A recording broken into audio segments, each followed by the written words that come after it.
So, and the FBI knew about that, and they essentially, he worked for the mob.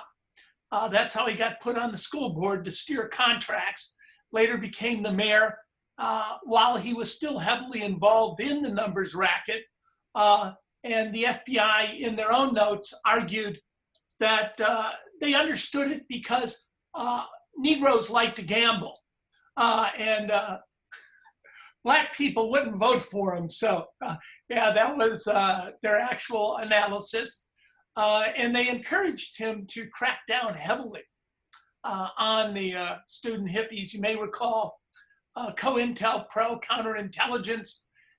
There was an ongoing FBI secret project from 56 up to 74 that targeted the civil rights movement, the Black Power movement, and all the peace movements in the United States.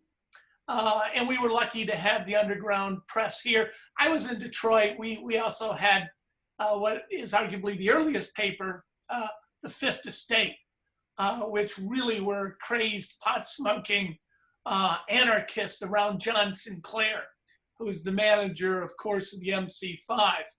So in 1970, the Free Press, following Kent State, remember 10 days later was Jackson State College, where 2 Blacks were shot and killed by the local police. The President's Commission said 150 rounds were shot. The FBI says 400, and that was precipitated. The police later claimed they were looking for a sniper, but the original call shows it was loud music in the dorms, and the dorms were sprayed with automatic weapons. So again, and this was brought on by Cambodia, right? The attack on this neutral little Buddhist country, which later led to the killing fields as the US and China backed, again, the Khmer Rouge mass murderers. So all of these things are happening in 1970s, and particularly in beginning in 1970 with the Free Press. Within 2 years later, of course, the Freep was one of the original people involved in the community festival. With that in mind, again, yeah, Suzanne has reminded me to mention the OSU riots, the longest riots in the history of any university in America, Ohio State University, which has gone out of his way not to claim that role, right? Not the Ohio State. There was a great film put together about 20 minutes long by the now defunct film department on the OSU riots. But again, 10 people were shot during the OSU riots. Nobody died, but they went on, for 2 weeks straight, and they called off spring term. So with that in mind, and again, we also know 2 of the 4 people who closed the gate happened to be police infiltrators. And you may know up at Kent State, the security forces at the school told the media what time the ROTC building was going to burn. And the students weren't good at burning stuff. They were using matches on hardwood. But luckily, a biker showed up with gasoline and gave it to a high school dropout. And luckily, that guy was thought to be an FBI snitch or agent provocateur. But yeah, the burning of the ROTC building couldn't be done. Matches against Ohio hardwood simply didn't work. Thank God an FBI snitch was there on a motorcycle with gasoline to make sure it went off as planned. So with that in mind, those of you who were around in Ohio in 1970, Candy, maybe you'd like to start. Go ahead and tell us some of your memories. Okay, I had to unmute. Can you hear me? But I can't hear you anymore. Yeah, we muted ourselves, but yeah, we can hear you. Oh, okay. I can hear you. I was in a cultural position, not necessarily a political one. I was talking to Suzanne about it. I was a merchant and an artist. And so I viewed it from a different perspective. However, we were still not, we were not as radical as some and not as unradical as others. We sort of were right in the middle. When the riots broke out, Pearl Alley was, of course, right in the center of it because it was at 13th and High. I remember sitting on the roof, watching things go on, taunting the police who couldn't get to us, which wasn't fair. I remember a police cruiser being stuck on a pile of bricks in the middle of the street, and we used to use my car to drive injured people in and out of the area because we would drive right down Pearl Alley and head to Framby's Avenue. We drove my car until it was riding on the rims. I think the last trip we rode it on the rims with people. They were getting hit with rock salt, and I don't know if they were using rubber bullets, but the rock salt was doing a lot of damage to people. And the gas was doing a tremendous amount of damage. From my perspective, I was saddened by seeing people I knew on the other side. To walk up to a guardsman, and that guardsman is somebody that we went to school with, was a more devastating thing to me, to see the polarization, I guess, culturally. Who else is with us? Hello? Harvey. Hi, Harvey. How you doing, Candy? I'm okay. How are you? I'm good. I'm talking to you from California, but I remember I was not in Ohio when Kent State happened. I do remember the early free press issues. There was a free press issue that showed John Mitchell, the Attorney General of the United States, smoking a reefer. That was really good. I liked that a lot. And Kent State was meant to send a message, you know, to the young people, to the students, and to the opponents of the war in Southeast Asia, that they would kill us, and they did, and you know, they More killed than once. at Jackson State. It was not an accident. I think Bob has been instrumental in showing that there was actually an order given to open fire.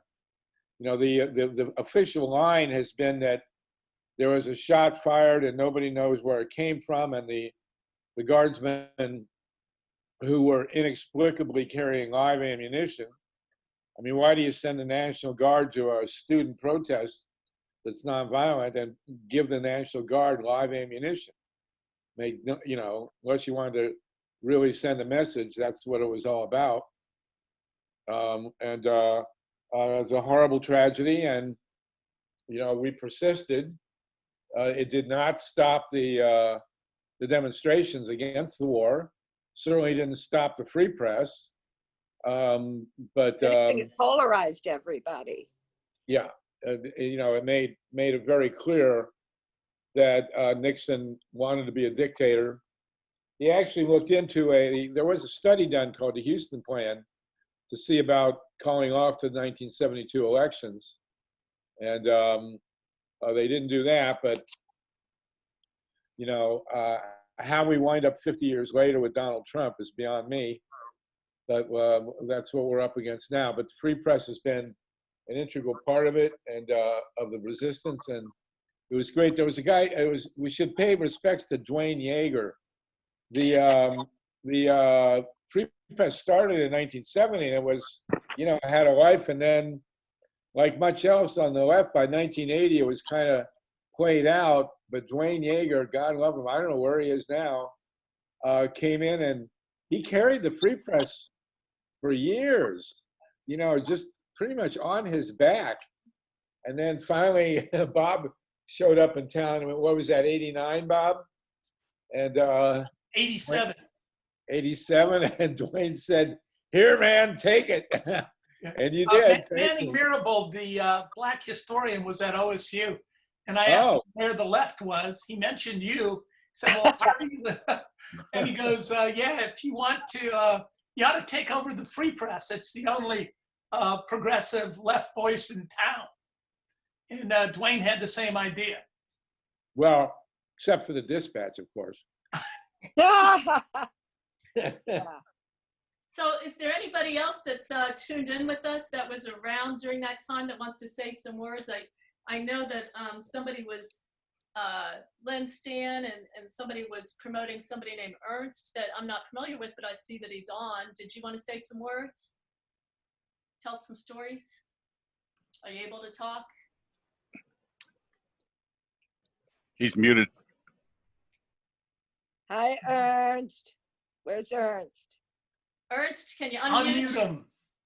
Down in the left-hand corner on the bottom of your screen, Ernst. Ernst was doing photographs for local and national publications at the time, and so from a journalist perspective, he was right in the middle of it. I'll see if we can get him unmuted. He is definitely unmuted. Let Ernest speak. Where is he? He's right there. There you are. Oh, now you're muted again. Unmute. I don't know why. His mic is hot on my end. Something on his end is not working. Sorry. Oh, sorry, Ernst. He's hearing us say it. I can talk for a while he's trying to do that. Okay. Candy happened to mention that they might have used rubber bullets. Actually, they didn't. They used these wooden pellets shot out of these things. We called them knee knockers, and the idea was that they were supposed to shoot them down at the ground, and then they would hop up off the ground and hit us in the knee and disperse the crowd. But of course, some people got shot in the face with them and other parts of the body. Right. So, it's horrible. People got really hurt. People got injured with no way to get medical attention. A lot of first aid. A lot of people were doing a lot of first aid. A little bit insulted by what you said Manning Marable said in the 80s, because I was in Columbus from 64 to 89, and I was always politically active, and part of the left never ended. Well, I think he was talking more about an institution that he thought I should hook up with. I mean, at the time, I was one of the founders of Disco, as well as DSOC, and there were clearly other left-wing groups in the city. Yeah, but it was his recommendations. We know there were, and at Wayne State there were 40 different groups when I was up there. 38 were Trotskyists, though. Yeah, well, I never was a Trotskyist, but I started out being in Students for Liberal Action, and then moved to the Boys Club, and then a few months in the first SDS that was there, and then dropped out of that, and then was in some of the SDSers that came down from Kent State and started a Weatherman type SDS, and then I dropped out of that and a few other people in town, we started our own local thing called Third World Solidarity Committee, and we went on to play an important leadership role in the strike itself. I was actually arrested 6 times in Columbus between 1969 and 1972. And also was kicked off a campus, banned from campus, then eventually came back and got my undergraduate degree and then my master's and my PhD at Ohio State. So they let some of us radicals back up. So, and then after Third World Solidarity Committee, then jumped to the other side of SDS, Workers Student Alliance, and then International Committee Against Racism and Workers' Action Movement and Progressive Labor Party, and I've been through all of that. So at the it sounds like you were in a fair amount of them. So again, Manning's dead now. I correct him. So he was only here 1 year. probably a better historian than he was on the culture of the grassroots left, which you seem to know a lot of the history. So incredibly interesting. Anyone else? Did we ever get Ernst on? Good question. I don't know about his audio. Is he unmuted? He is unmuted, but Speakers, he's trying to use, I think, his telephone microphone. You can see in his video. I'm using mine, works fine. Yeah. Still can't hear Ernst. Ernst, there's a phone number in the invite. If you can hear us, maybe you can call that phone number. Okay, we want to hear from you. We're this close to blaming it on counter-revolutionaries.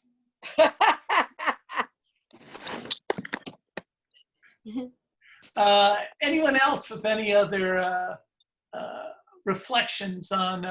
There was another underground paper before the Free Press called Purple Berries. Right. Oh yeah. Wasn't that Steve Conliffe associated with that? Yes, yes. Yeah, I tagged Steve, tried to get him on here.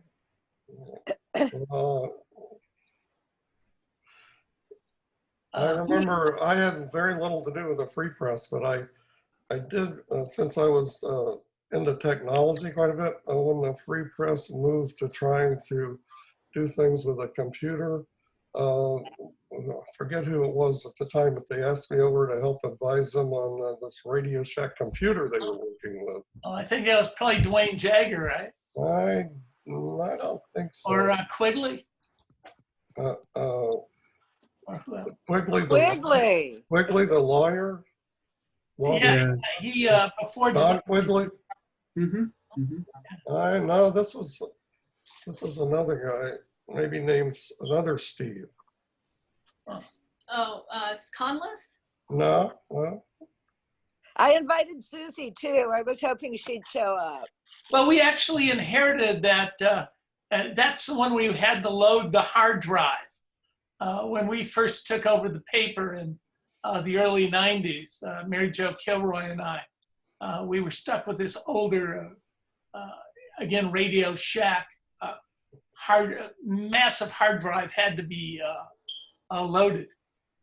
Where did Libby fit into all of this with you guys? Not Libby Gregory. I mean, I could call him, but then. Libby and John were, partners there and running the paper, and she was editing it for a long period of time prior to Dwayne Jagger. Wasn't she also a store owner with a partner with a store? Yeah, right. Trade Winds. Yeah, because and that's where the paper was for a long time. Right. She would even let me sell Progressive Labor Party's paper in Trade Winds.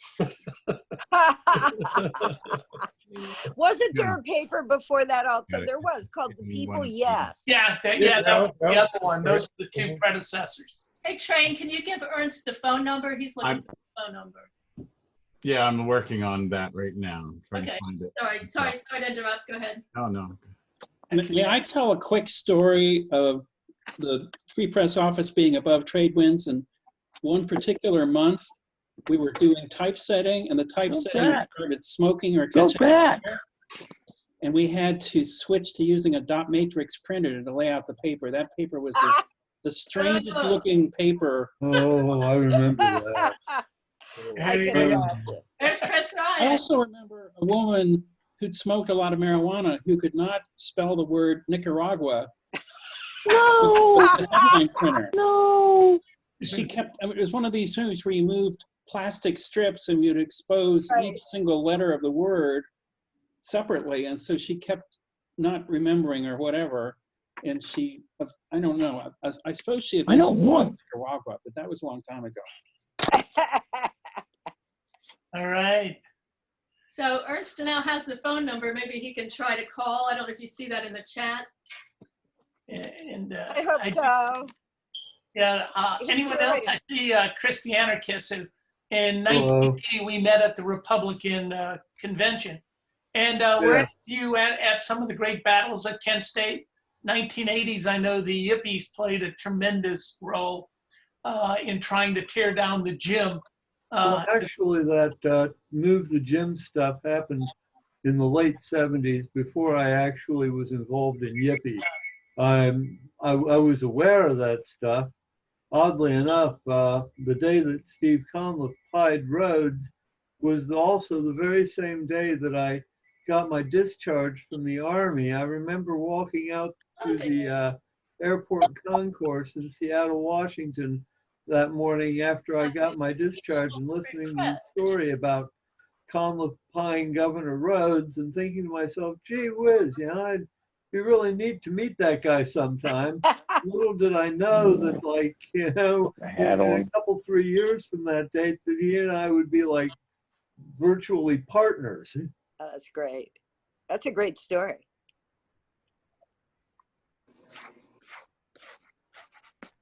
Hey, Mark. Hi, Mark. And anyone else on Kent State? I think Ernst is looking for the Zoom call-in number, and somebody gave him our home phone number. So he needs the Zoom call-in number trained. Sorry, I thought that was it. I'm gonna try to find it again. What happened with Ernst? Did we ever get him? I got him on the phone right now. Can he speak on the speaker? I don't know if you guys. Yeah, just stick the phone in front of the microphone. Talk loud, Ernest. It's Ernst. Ernst. Ernst. Ernst. I don't know that it's going to be able to pick up here. Oh, we're having trouble picking you up. They're going to send you one. There's a groundswell. A groundswell? Free Ernst. Let Ernst speak. Hi, Charlie. Hi there. It could be like the free speech movement out of Berkeley. Well, there's a good story about Steve Conliffe you could tell about James Rhodes, right? Oh, it was mentioned by Chris the pieing. Anyone there are familiar with the pieing events? Oh, absolutely, absolutely. My favorite part was from a legal perspective, because it was Giddis, and I forget who else was involved in that. Sandy Stater, Fred Giddis. But they brought in expert witnesses. They pied a bunch of people, and then to prove that no damage really. Right. Didn't they have Pete Howerson take their vitals and make sure? Right. That yes, afterwards, yeah. I mean, the lawyers were great. I mean, we should have tagged the lawyers here. We should have tagged Fred and Barb. They were great back then. I mean, they're still great, doing great work, but. Edit it, it doesn't look. Well, Sandy actually sued on behalf of Margaret, saying that she was raped by a pig because her common law husband turned out to be a snitch for the FBI.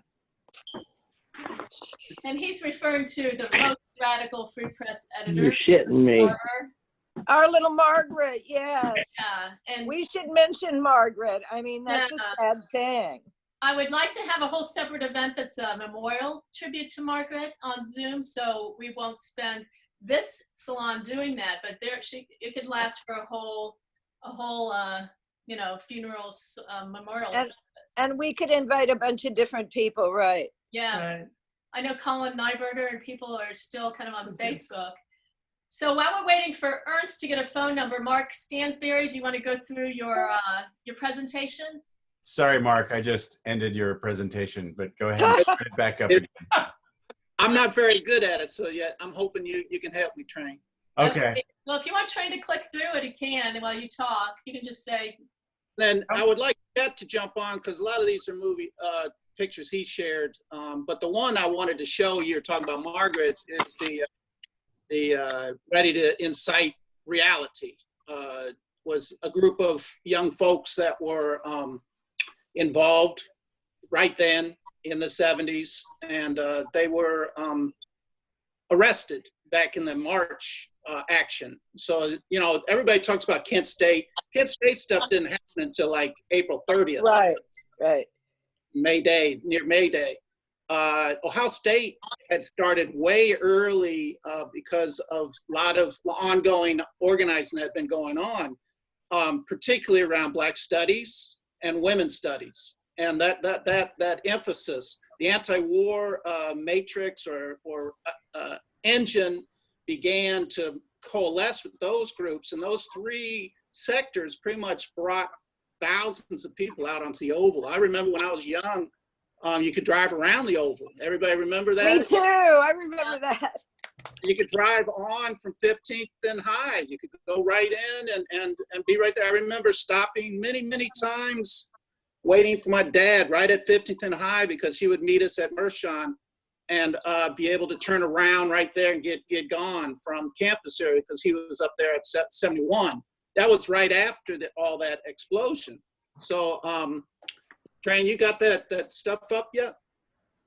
Or should I hit it? I don't know. Let's see.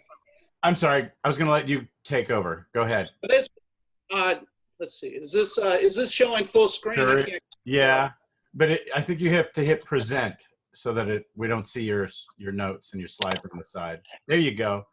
Arrow key to control. All right. I stole a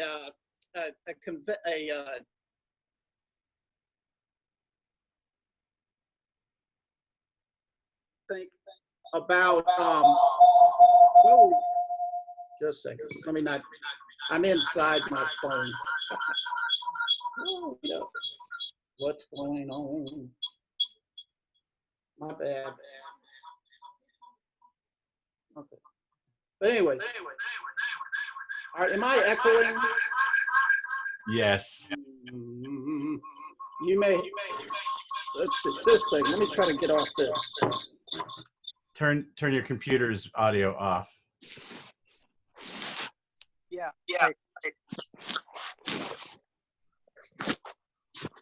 Now we lost your audio. You muted yourself. There we go. Am I good now? Yes. Here's the phone stuff. So, yeah, this was earlier. I was saying that was the presentation on indigenous peoples and the fact that COVID is happening. So we're dealing with COVID. For me, I was starting to write an article for the Free Press on spring 1970 and spring 2020 being shut down. 2020 and 1970 were springs that have been shut down. And one aspect, one leader of that time was the National Guard. They're out now, and they were back then for different reasons, but I just wanted to share that. So here's this on trial for inciting reality. And Chet is the one down in the middle next to Margaret. You see Margaret with her always bright, sterling eyes, looking straight at you, very committed to being ready to go right then, right? She was always ready to go. Let's do this now. Chet's the one sitting right next to her. These are the folks that were put on trial, some of them, most of them, for actions that happened back in March, I think 12th or 13th. Chet, are you on? Can you give me exact dates on that? No, actually, it's just a blur to me since I was arrested 10 different times. Okay. All right. But anyways, this was right around the time and they were inciting us to reality, right? So we're dealing with COVID. This is starting to focus on some indigenous impacts, but it's not a new thing. It's not a new thing. This is an issue that's been going on for years. 150 years of Canadian attacks on First Nations, and it goes on even in the United States even longer. And these are all the treaties that were signed and ignored. So, we continue to be a group of people that are either ostracized, ignored, or whatever. Okay, here's, so some of the women, particularly white women, were starting to take leadership at this moment in the movement. And Karen on the left side is one of the leaders that was starting to read. And if you can remember, that's in front of Bricker, right? Everybody recognized Bricker.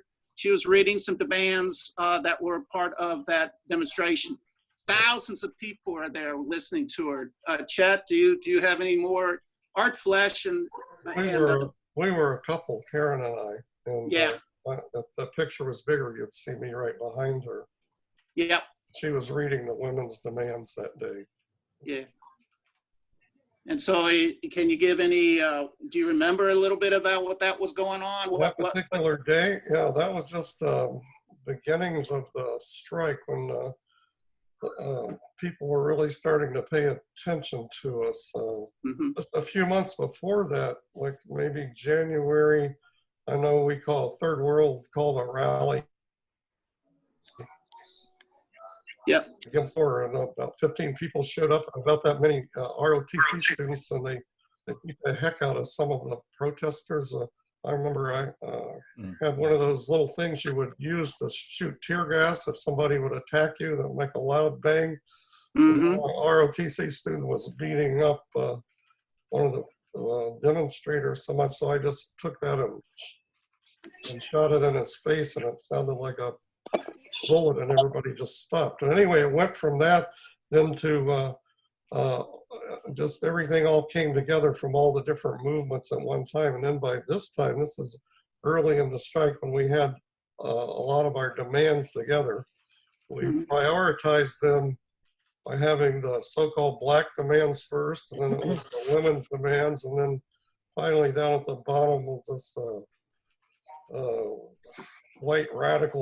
male white radical anti-war demands. Of course, there's overlap between all that, but I'm just saying that that's the way we approached that at the time. Yeah. So here we are, we're getting back to 1917, 18 flus of how it impacted the indigenous people. I have all this presentation if you'd like to see it. I'm just going to flow through it. 11 treaties between 1871 and 1921, all broken. And then now we're starting to look at some of the third world leadership that was in charge. And one of our favorites, ongoing and still is, Roger Berto, is speaking in front of thousands of people, a member and representing the AFAM. Is the left picture, and then on the right side, is where the military started taking charge of 15th and High. If you remember, that's 15th and High, and they just shut it down. Anybody that was around at that point would remember that. It was very important. The one down below is from the 80s when we started taking the Board of Trustees. And so this is part of what we're trying to put together is a 50-plus year student rebellion piece that we planned to do it in April, but we're going to move it to September. So we're trying to work on that. But this was an attack, or not an attack, an action on the Board of Trustees when they refused to divest from South Africa. So student activism has been going on in Columbus for many, many decades, and many times before 70s, but especially since 1970.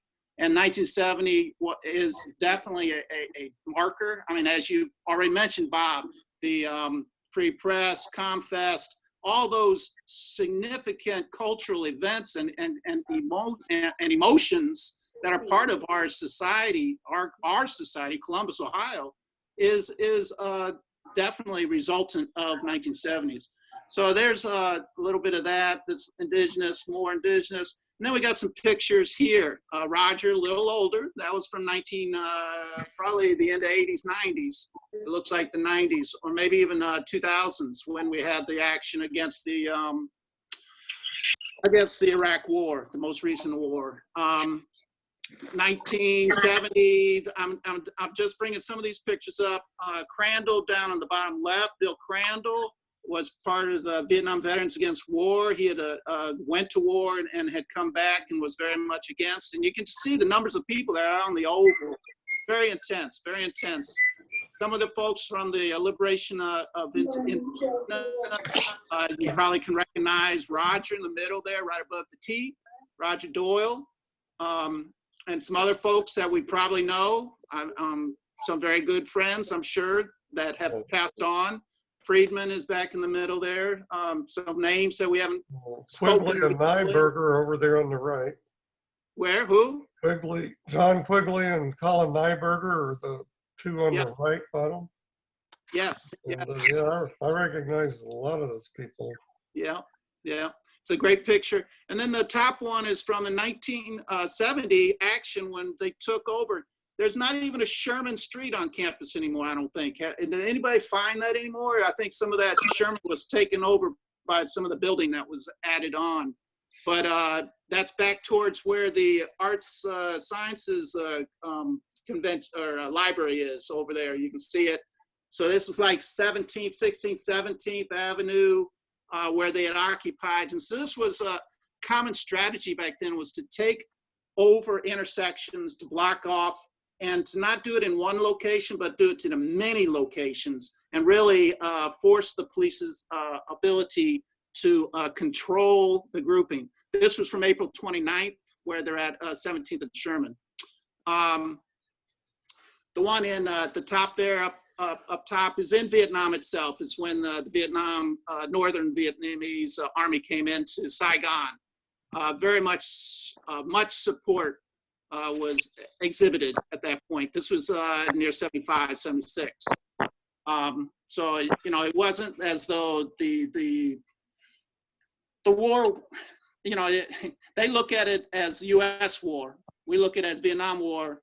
How do we describe things? Language, always one thing women's movement has told us and has taught us for the years, is language is very important. So how we define what that war was is a lot of how we frame our whole political, our whole global view. Again, I was speaking about the action we're going to do. This is from the flyer that we had already designed and ready to go, but we're going to move it to September. So just save a date. I was trying to get someone to move all that April dates out of there and save the date. Just remember, it's going to be like this, probably late Labor Day week. That Labor Day week, we'll probably try to get it going.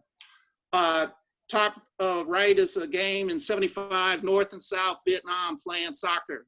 Right after the war, they're ready to play soccer. So it's not like they have long time divisions. And then the action down there, I can't quite tell where that one is, but I think that one is up at Kent itself during the strike. And then you saw Karen reading some demands. These are demands from 1970, April 24th. So again, people always want to limit their discussion of Kent State. We right away want to make sure that we understood Columbus, as well as Ohio State, was very much involved in an anti-war, pro-people's movement, much before the catastrophic tragedy that happened up at Kent State, and then Jackson State, and then also down in Arkansas, where they killed some people just out on the streets, indiscriminately shot into the crowd, particularly African-American. So, you know, the demands, you look at them, look at the demands. They could be written today. They really could be. And then the one on the far right is sort of an appeal for the folks that were under trial at that point. This sort of ends what I have at this point. If anybody else have anything they want to say or talk about, that'd be great. Thank you, Mark. I just wanted to, yeah. I think Ernst might have come on. We're going to try him one more time. Good. I'm going to turn this off. Okay, can anybody hear me? Presentation, Mark. Yeah, we could hear you. If that was Ernst talking, we could hear you. No, that was me. Oh, okay. I don't know if it's through the mic or the phone. Who is speaking? This is Ernst. Oh, okay, yeah, we can hear you. We Just can hear speak you. up a little. We can hear you. Okay. It's got an echo here. Do you have two things going on at the same time? Two phones or two devices? I may have got the mic working. Let me, can you still hear me? We can still hear you. It's great. Yeah, just talk. There's not much of an echo.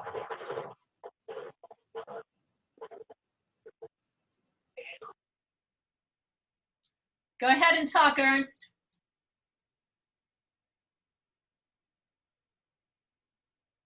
Okay, let me. Whoops, that was an echo. Okay, I think I've got the microphone on. Sounds perfect. Yay. Sort of strange talking to myself. Anyway, I was there I was doing photography for the Lantern on both winter and spring quarter. So I showed up in a lot of places and got some of the early demonstrations. Most of my negatives were kept by the Lantern. They had a policy of you'd hand in your film and it'd go in the school archives. But after early May, I started keeping some of the negatives. And then I was also shooting some color slides and sending them off to New York to Newsweek. And Candy's seen some of them and they've been on Facebook. If I can, let me see, well, if you want to see some images, some of you are probably in them. Yeah, you can share your screen with that button. Okay. Yeah, that'd be great. Let's see which screen it shares. One of the pictures that was just shown, the one of Roger, you took it. Your signature was on it. Yeah, I also took the one of Bill. Let's see what comes up. We're looking at the Lightroom catalog. Oh, okay. Let's do a color one here. This is one I'm not quite, they were pelting the administration building with marshmallows and groveling in front. And that's all I remember from the photo, other than it was late April, real early May. Ernst, it was a grovel in because of the way the administration was treating us, and they were saying that all of the people involved were outside agitators. Okay. So, Roger and me and some other people, we sat in front of 1,000, like all those people behind there, to show and held up our ID cards, student ID cards, to show that it was actual students that were taking part. Okay, I think like the right Yippies there. were responsible for calling it the grovel in. Okay. This one was, I think, the day after Kent State. You'll notice the headline on the newspaper.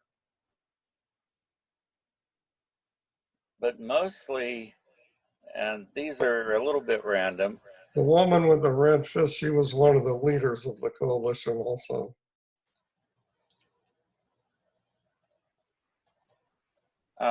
This is just one of my favorites. It sort of set the tone in that the National Guard, they hadn't a clue what the university was about. And they weren't always sure how to react.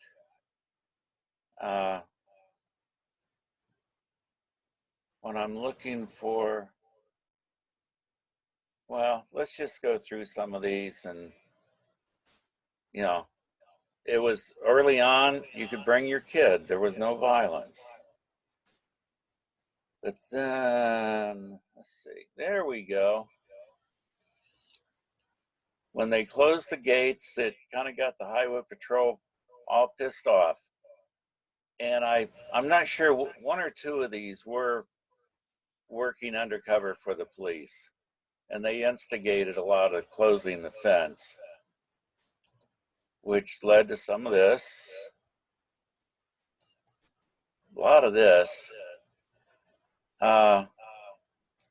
You notice the guy's pistol over here? There were a number of them who had pistols just sort of hanging in their pockets in plain clothes. Yeah, two of the four in the official reports were working for the police, and others, you're absolutely right, were ready to go and had guns and were prepared to make the arrest. This was supposedly going to decapitate the movement.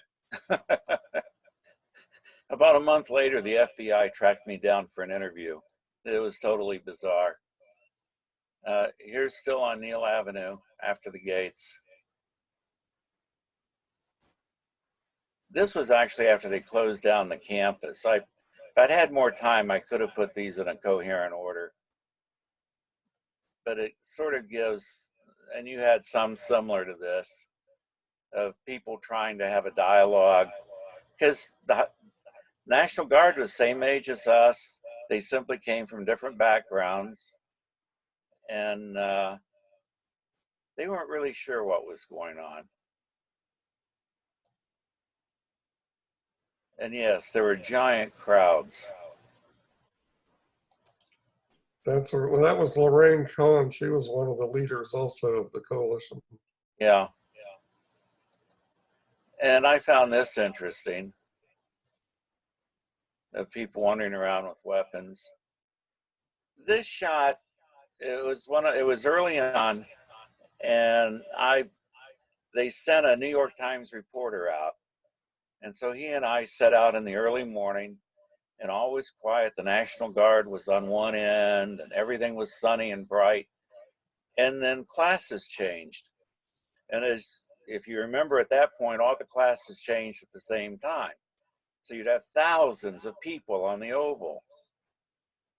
And they came out to change classes, and the police and the highway patrol and the National Guard just went bananas. They started tossing tear gas, trying to herd people up. The New York Times reporter was just flabbergasted. He kept saying he'd never seen anything like this. And that's one of my neighbors now. But they just sort of started coming through, tossing tear gas, as you can see. And most people didn't know, but early on, I went up and talked to the National Guard general, and they were all armed. They had lots of ammunition in the magazines ready to load at any time. This was earlier on down the ROTC thing. Yeah, that's Steve Abbott holding the bullhorn. He worked with the Free Press. Yeah. And he's still around somewhere. And the ROTC was doing something. Of course, they had a band and bagpipes, but this is back on the Oval, which was it was totally insane. There were some people with armbands, if I remember right, who were trying to be peacekeepers to keep anything from getting too bad. It didn't work. And a lot of people were just walking across the Oval and said the same thing. And then, of course, this is High Street. I don't know who he is. Anybody know who he is? He's one of the leaders of Afro-Am. I'm not sure about the name.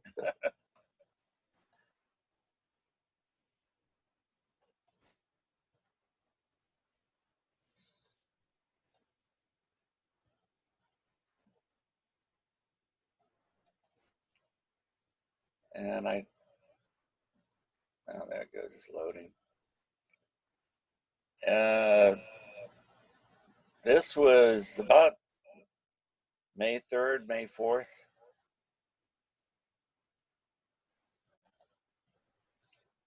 It's when they were trying to shut it down. This again from early May.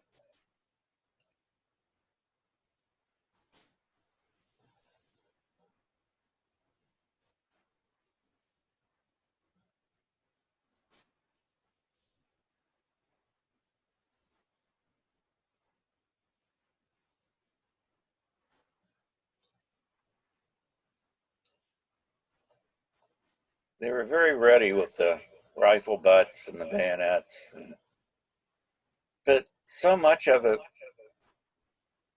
they weren't thoroughly organized, but mostly it was such a cultural clash. Oh, Woody Hayes, he actually showed up one day, and I don't remember what he talked about, but I was amazed he actually showed up to talk. Yeah, I was in charge of the microphone that day, and I got in a fight with 4 or 5 of his defensive linemen over whether or not we were going to let him speak. The leaders of the coalition didn't want to let him speak. I did, because I thought he'd make a fool of himself. But anyway, I was able to keep him from speaking by hiding the microphone cable for a while. And then we decided to let him speak. And sure enough, he talked about us all working together and making a touchdown together. I'm not lying. It was crazy. Yeah, it was intriguing.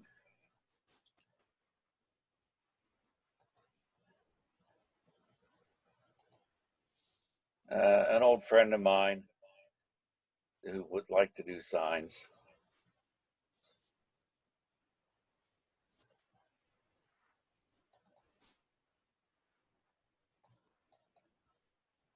Yeah, it's a nice shot. I like that.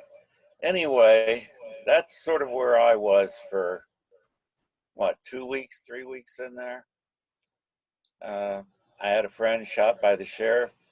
He was a ex-Marine, Vietnam vet.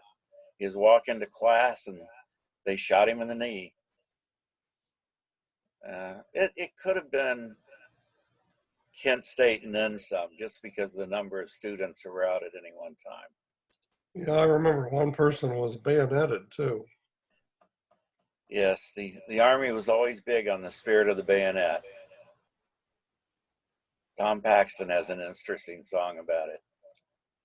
Anyway, I'm going to stop sharing. That's some of my images I was able to share and save. I've got others that are just sort of scattered groups of people. These are a little more focused. So thank you so much, Ernst. We really appreciate it. That is fascinating. Sure. Let's say, Ernst, you might be able to help me. I have over 400 pictures myself. I did not take them, but you might be able to help me track down who did. So when things settled down that summer, I decided I was going to make a photo book of the whole thing.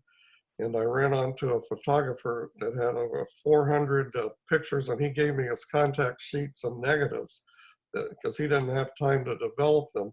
And then I forgot his name over the years, and those are those pictures that I'm sharing with Mark now. And you didn't happen to run onto somebody that was, I mean, some of his pictures are like he must have been standing next to you.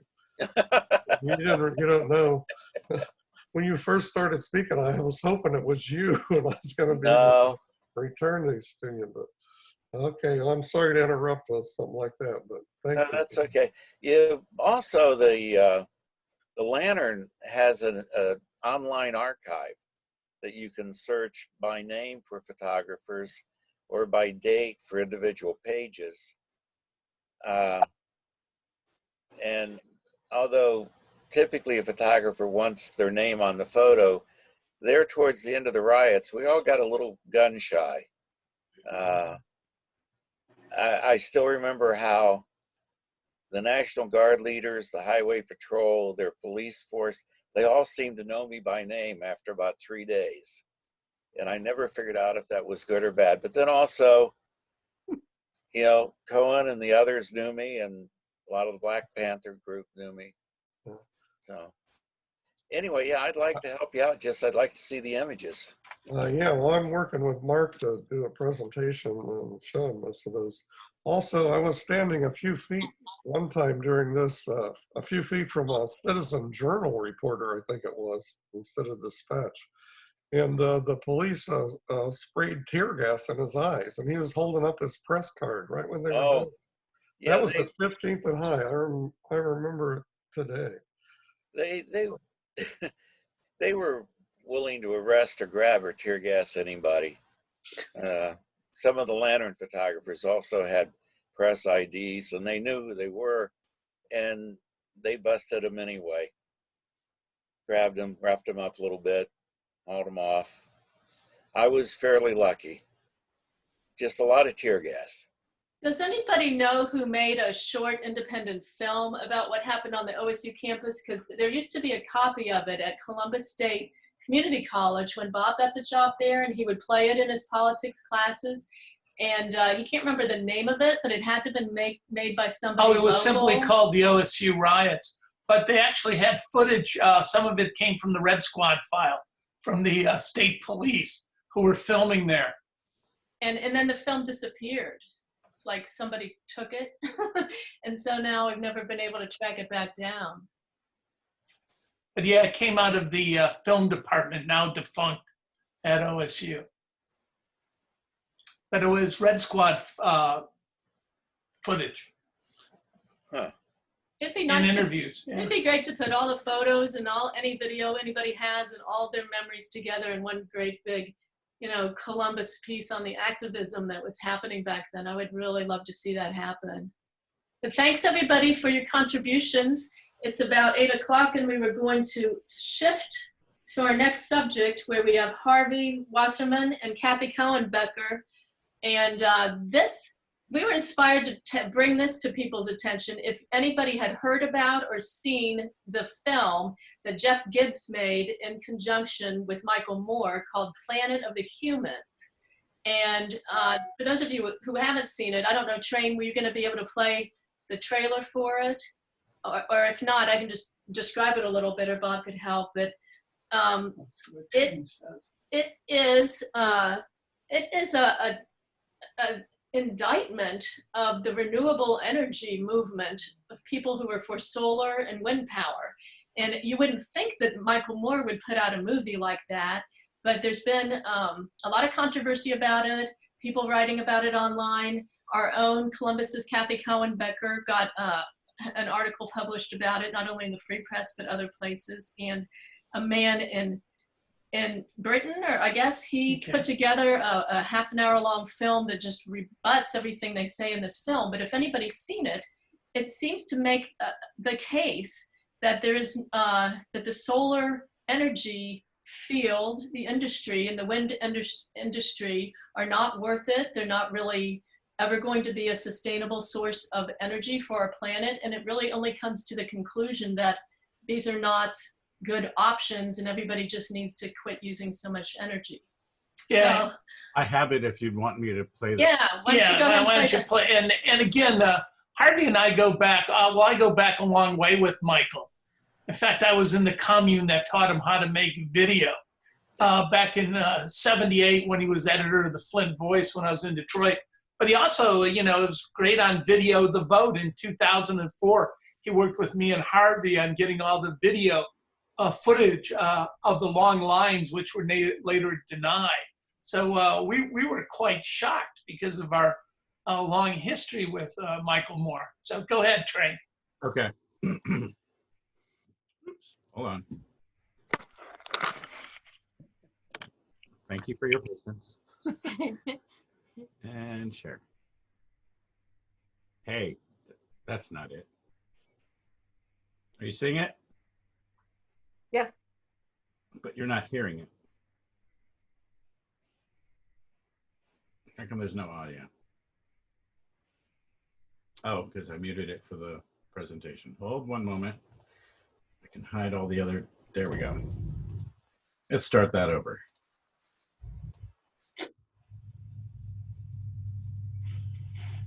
There you go.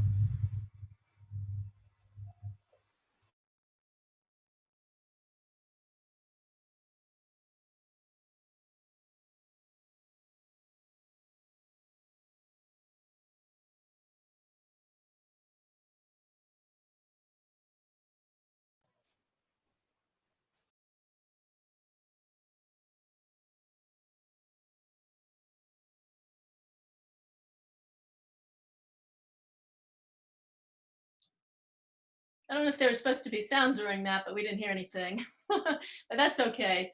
You get the idea that it's about climate change and solutions for that. And Harvey, I don't know, Harvey, if you're ready to go, or Kathy. Yeah, I can go unless I can start talking about it real quick, and then okay. Who's going to follow me? Kathy Cohen-Becker. Yeah, I can go after you go. go. If I go first? Absolutely, please do. I think that we were intending it to be kind of a dialogue between you two instead of one presentation and another. So Kathy, if you want to pop in, if Harvey, you can right. just take well, turns. let me start. I'll give you a summary. I've seen the movie, and of course I know Michael, not as well as Bob, but the film is inexplicable. It's a mess. It's really boring. It's amazing how wrong they can get stuff that's really easily accessible. So the film basically says a number of things. It's a very depressing film, and it offers no hope and no alternatives and nothing that activists can do. It's just a big blob of negativity. The first thing they get into is population. And, you know, the standard argument, there are too many people. Now, I have my own take on that, but you can argue that there is an overpopulation problem and that I'm writing right now about the influenza epidemic of 1918. And exactly a century ago, there were about 1.8 million people on Earth. And now there's 7.8 billion people on Earth. I mean, it's ridiculous. But anyway, they go through the whole overpopulation thing and they offer no solution. And there's one basic solution to the question of population, which is female empowerment, matriarchy. Overpopulation is a symptom of male domination. Wherever women are educated and have their freedom and access to income and access to reproductive choice, population plummets. And it's a very simple solution. You know, if patriarchy were replaced by matriarchy, we wouldn't have a population problem. Even in Catholic countries, when women are educated and empowered and have income, population drops. Women in general just don't want that many children. That's the bottom line. But this film never talks about that. All it talks about is how terrible overpopulation is, and then it moves on. It's ridiculous.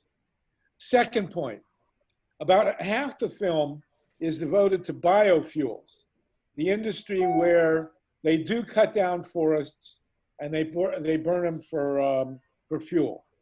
Now, I've been in the environmental movement actively since 1973, primarily in the energy side, stopping nuclear power and promoting renewable energy. I have not met anybody who's in favor of the technologies that they were putting down. They're showing forests being cut, large numbers of trees going into burners. Nobody supports that. We all oppose that. They show Bill McKibben supporting it, and they do this a lot in the film. They use footage that's like 10 or 15 years old. And Bill McKibben, who's a pioneer in fighting global warming, has long since changed his mind. Now, at the end of the film, they say that when Bill McKibben saw this, and they're really nasty to him, they really put him down in the movie. And I don't know him. I hear he's a nice guy, but it's not a big issue to me. He wrote a piece defending himself in Rolling Stone, so good for him. But they used footage of him supporting this biofuel technology from 10 or 15 years ago. And then they claim that when he saw the film, he changed his mind and came out against biofuels. That's wrong. It's a lie. He came out against biofuels a long time ago. It's just bullshit. It's ridiculous and completely nasty and uncalled for. Then the main part of the film is a put down on wind and solar. And I'll let Kathy talk about this, but basically everything that they say is technologically and provably wrong. It's every easily checked, verified technological assertions that they make about wind and solar, just flat out erroneous. In one case, they showed a solar array in the desert, and I was actually there. I did a piece, it's called the Solar Energy Generating Station, and it's parabolic trough mirrors, where you have a mirror that's curved, and then you have a tube, and the sunlight focuses on the tube, and you have oil or water in there, and does a heat transfer. And I went there in the 80s, and I wrote an article about it, and they did use natural gas to fire it up to get it going, and then through the day, it's all solar. And so they put down the technology because it used gas. But then they went to the site where this place was, and it was abandoned. And they did this whole big thing about how surprised they were and what a mess it was and a total failure.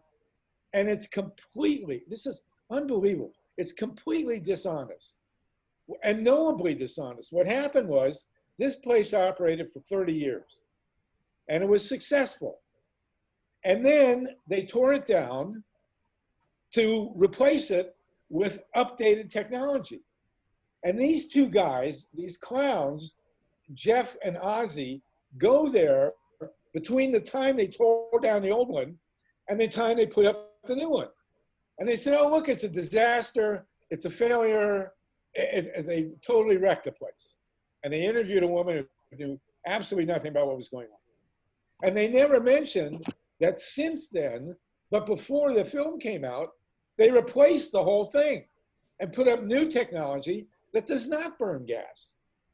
I mean, it's like, you know, a triumph for the will. It's completely dishonest. Why Michael Moore, and there are at least 6 other incidents in the film, they show abandoned windmills. I mean, come on. You know, they show 6 abandoned windmills. Wind technology in the world today is approaching $1 trillion. It's an incredibly successful industry. They never once showed offshore wind power, which is incredibly profitable and incredibly successful and does not have particular environmental damage.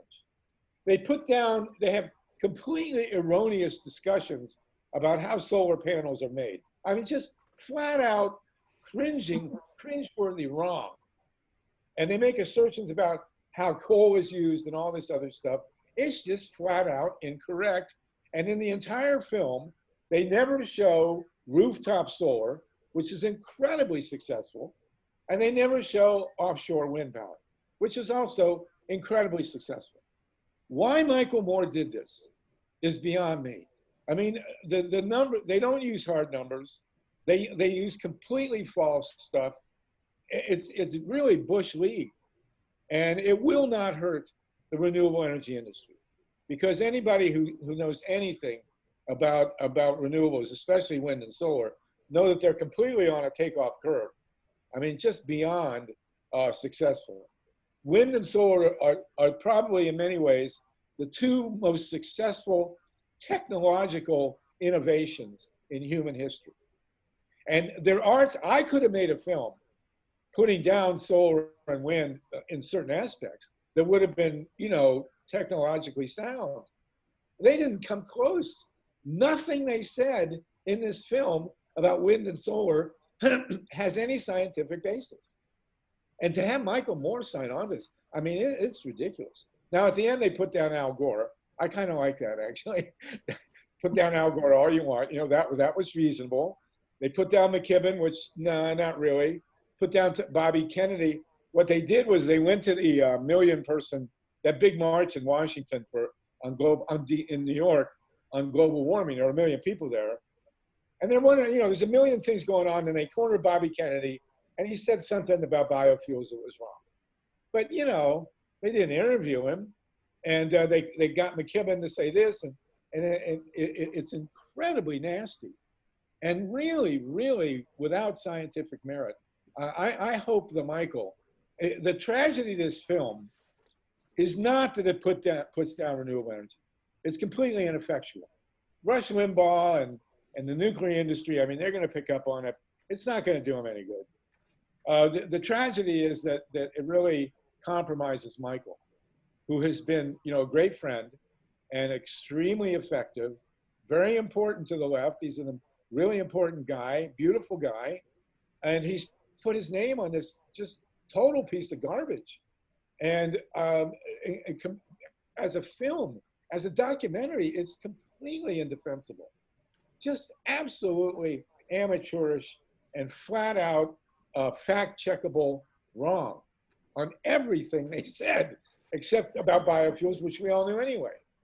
So, you know, Kathy, I'll turn it over to you, but I mean, I could go on about the detail. This guy from England made a beautiful half-hour film, which you should see. And in the long run, that half-hour film this will be good for the renewable energy industry. Because if I was an opponent of solar and wind, I would have been absolutely embarrassed to put this thing out. It's going to be completely shredded. And, you know, if you really want to put down those technologies, you could do, these guys are completely unprofessional. It's like Dumb and Dumber or Bill and Ted's Excellent Adventure. I mean, it is Bush League stuff. So I hope, Bob, that Michael will at some point come to his senses and take his name off the thing. It's not damaging in the long run to us. It's not going to hurt the renewable energy industry. It's going to hurt Michael more. And that's a shame. So Kathy, I'll let you go. Wow, that's awesome. Thank you for all those comments. That's covered a lot of kind of what I wrote about in my piece. So I saw this film and as a climate activist and also as a Bernie supporter and a Michael Moore supporter, was similarly flabbergasted. And I just put together a piece on my Facebook page at first, just outlining everything I found wrong with it. And then so many people asked me to put it on Medium or, you know, some sort of blog where it could be shared. So I did. I put it on Medium, and then since then it's also been republished in the Free Press, so you can go see it there. And it includes a lot of diagrams. It's a great piece, Kathy. It's a great piece. Thank you. Thank really, you. really good. And it was one of the earlier rebuttals. So since then, it's been just a cascade of rebuttals from all kinds of writers and scientists from various points of view. And it's not that the movie doesn't bring up anything of value. It does ask some good questions, but where it asks some good questions, it has no solutions. But I guess one thing I wanted to start off with is, so I had gone to campaign in Iowa for the last week of January for the Bernie campaign to volunteer in Iowa, and saw Michael Moore there. Michael Moore was there, and I actually got a selfie with him there that I proudly put on my page. And I also saw an event where he was speaking with Naomi Klein, and they were touting the Green New Deal. And little did I know, but backstage, she was trying to convince him not to put out this film, and he didn't listen to her. And Naomi Klein wrote, she wrote This Changes Everything, probably one of the most foremost books about climate change in society. And if you're not going to listen to Naomi Klein on this, like, who are you going to listen to? And apparently Bill McKibben had reached out to him, had started hearing about rumors about this film like last June, and had been trying to reach out to Michael Moore, and they hadn't returned his calls. So that's not what a real journalist would actually do. Like you say, it's completely Bush League. But so I had kind of three major issues with the film. The first one being the lack of solutions. The people I've talked to said that they just found it incredibly depressing. So, you know, for example, the overpopulation issue that they bring up, which there is certainly a debate to be had about population. It's being had on many climate discussion groups and discussion boards I'm on. Look up the book Project Drawdown. So Drawdown, it was a lot of scientists and activists that came together to outline the 100 top solutions to climate change. And their solutions are very wide ranging. They're, you know, solar and wind and renewables like you would expect, but lots of other things. And one of them is education of girls and family planning. And they came to the conclusion what Harvey just said, that if you empower women, women who have control or have, you know, agency over their own lives, they have an income, they have education, they have fewer children. And that's part of developing the poor countries where, so that's the other issue, is that where population is growing fast is in poor countries where per capita there is much lower energy use. The main energy use, the people who are causing all the emissions are in the first world countries like us, like Europe, Canada, Australia. I mean, we're the ones using all the energy. So the whole population thing is a very mixed bag, but they don't get into any solutions. And so if you don't do that, it's very easy to wander into eco-fascism or, you know, some really bad ideas about population. So that was one issue I had. And also, I guess I would say about overconsumption was another legitimate issue they brought up. Yes, there is definitely overconsumption. We've all seen that. especially in the developed world. I don't know anyone in the environmental movement who doesn't agree with that and has not been talking about that for a long time. So, for example, the 100% renewable energy campaign that I've been working on for the past few years, the very first thing is energy efficiency. And one of the foundations of the Green New Deal is cities are where most of the carbon emissions takes place, and within cities it's mostly buildings. So let's make the buildings carbon neutral. Let's go in and make them energy efficient. That'll create a ton of jobs to retrofit and upgrade these buildings, to put renewable energy on them, but also make them just use less. And also design our city so that people don't have to drive everywhere. And you know, there are just a lot of basic solutions like that. And just learn to, you know, do more telecommuting. Just learn to use less energy. So that was my first thing, was the lack One of thing solutions. also, Kathy, on energy efficiency, I just talked with Amy Lovins this week, who's the great guru of energy efficiency. Yeah. This film never shows a single LED light. And you know, we're in the middle of an incredible revolution, technological revolution in lighting. LED lighting has changed everything. And they're talking about overconsumption, and they never talk about one of the greatest breakthroughs in energy efficiency technology in human history. Is LED lighting has changed everything. Absolutely. It's amazing. Absolutely. And then the second big problem I had with it was what you pointed out about all the misinformation about renewables. So over and over, they show really old, like they showed a solar field in Michigan. It was in 2008. And they say how these solar panels are not efficient. These solar panels are like 600 or 800 times more efficient now than they were then. And that's part of the price of solar going down, because it's, you know, as much as, like, that's in computer years, like, or your cell phone is sort of like showing a flip phone and complaining that it can't surf the internet. Like, things have really changed since then, and it doesn't talk about that. Or I just learned that from the 30-minute film that you mentioned, I learned that the concert that they showed that that they complained was not entirely powered by solar, it was in 2005. Like, that's just misleading not to put dates on that. One other thing, and this is worth, Kathy, if you don't mind. Oh, yeah. They the whole big put down on electric cars. And they showed an electric car. They showed an electric car in 2010. For God's sake, 10 years ago. And then they complain that the electric car is being powered by a grid that has coal on it, and therefore the whole concept of electric cars is out the window. I mean, this is so stupid. Well, and the Union of Concerned Scientists has crunched those numbers. We have studies showing that even if it was powered on 100% coal, the electric car is still more efficient. It still releases less carbon emissions. An electric car is 4 times as efficient as an internal combustion engine.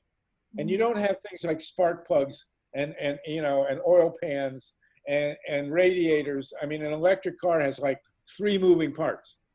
And you can power an electric car with 100% coal if you want. You don't anymore. The grid is only about 25% to 30% coal in many places, and even less now.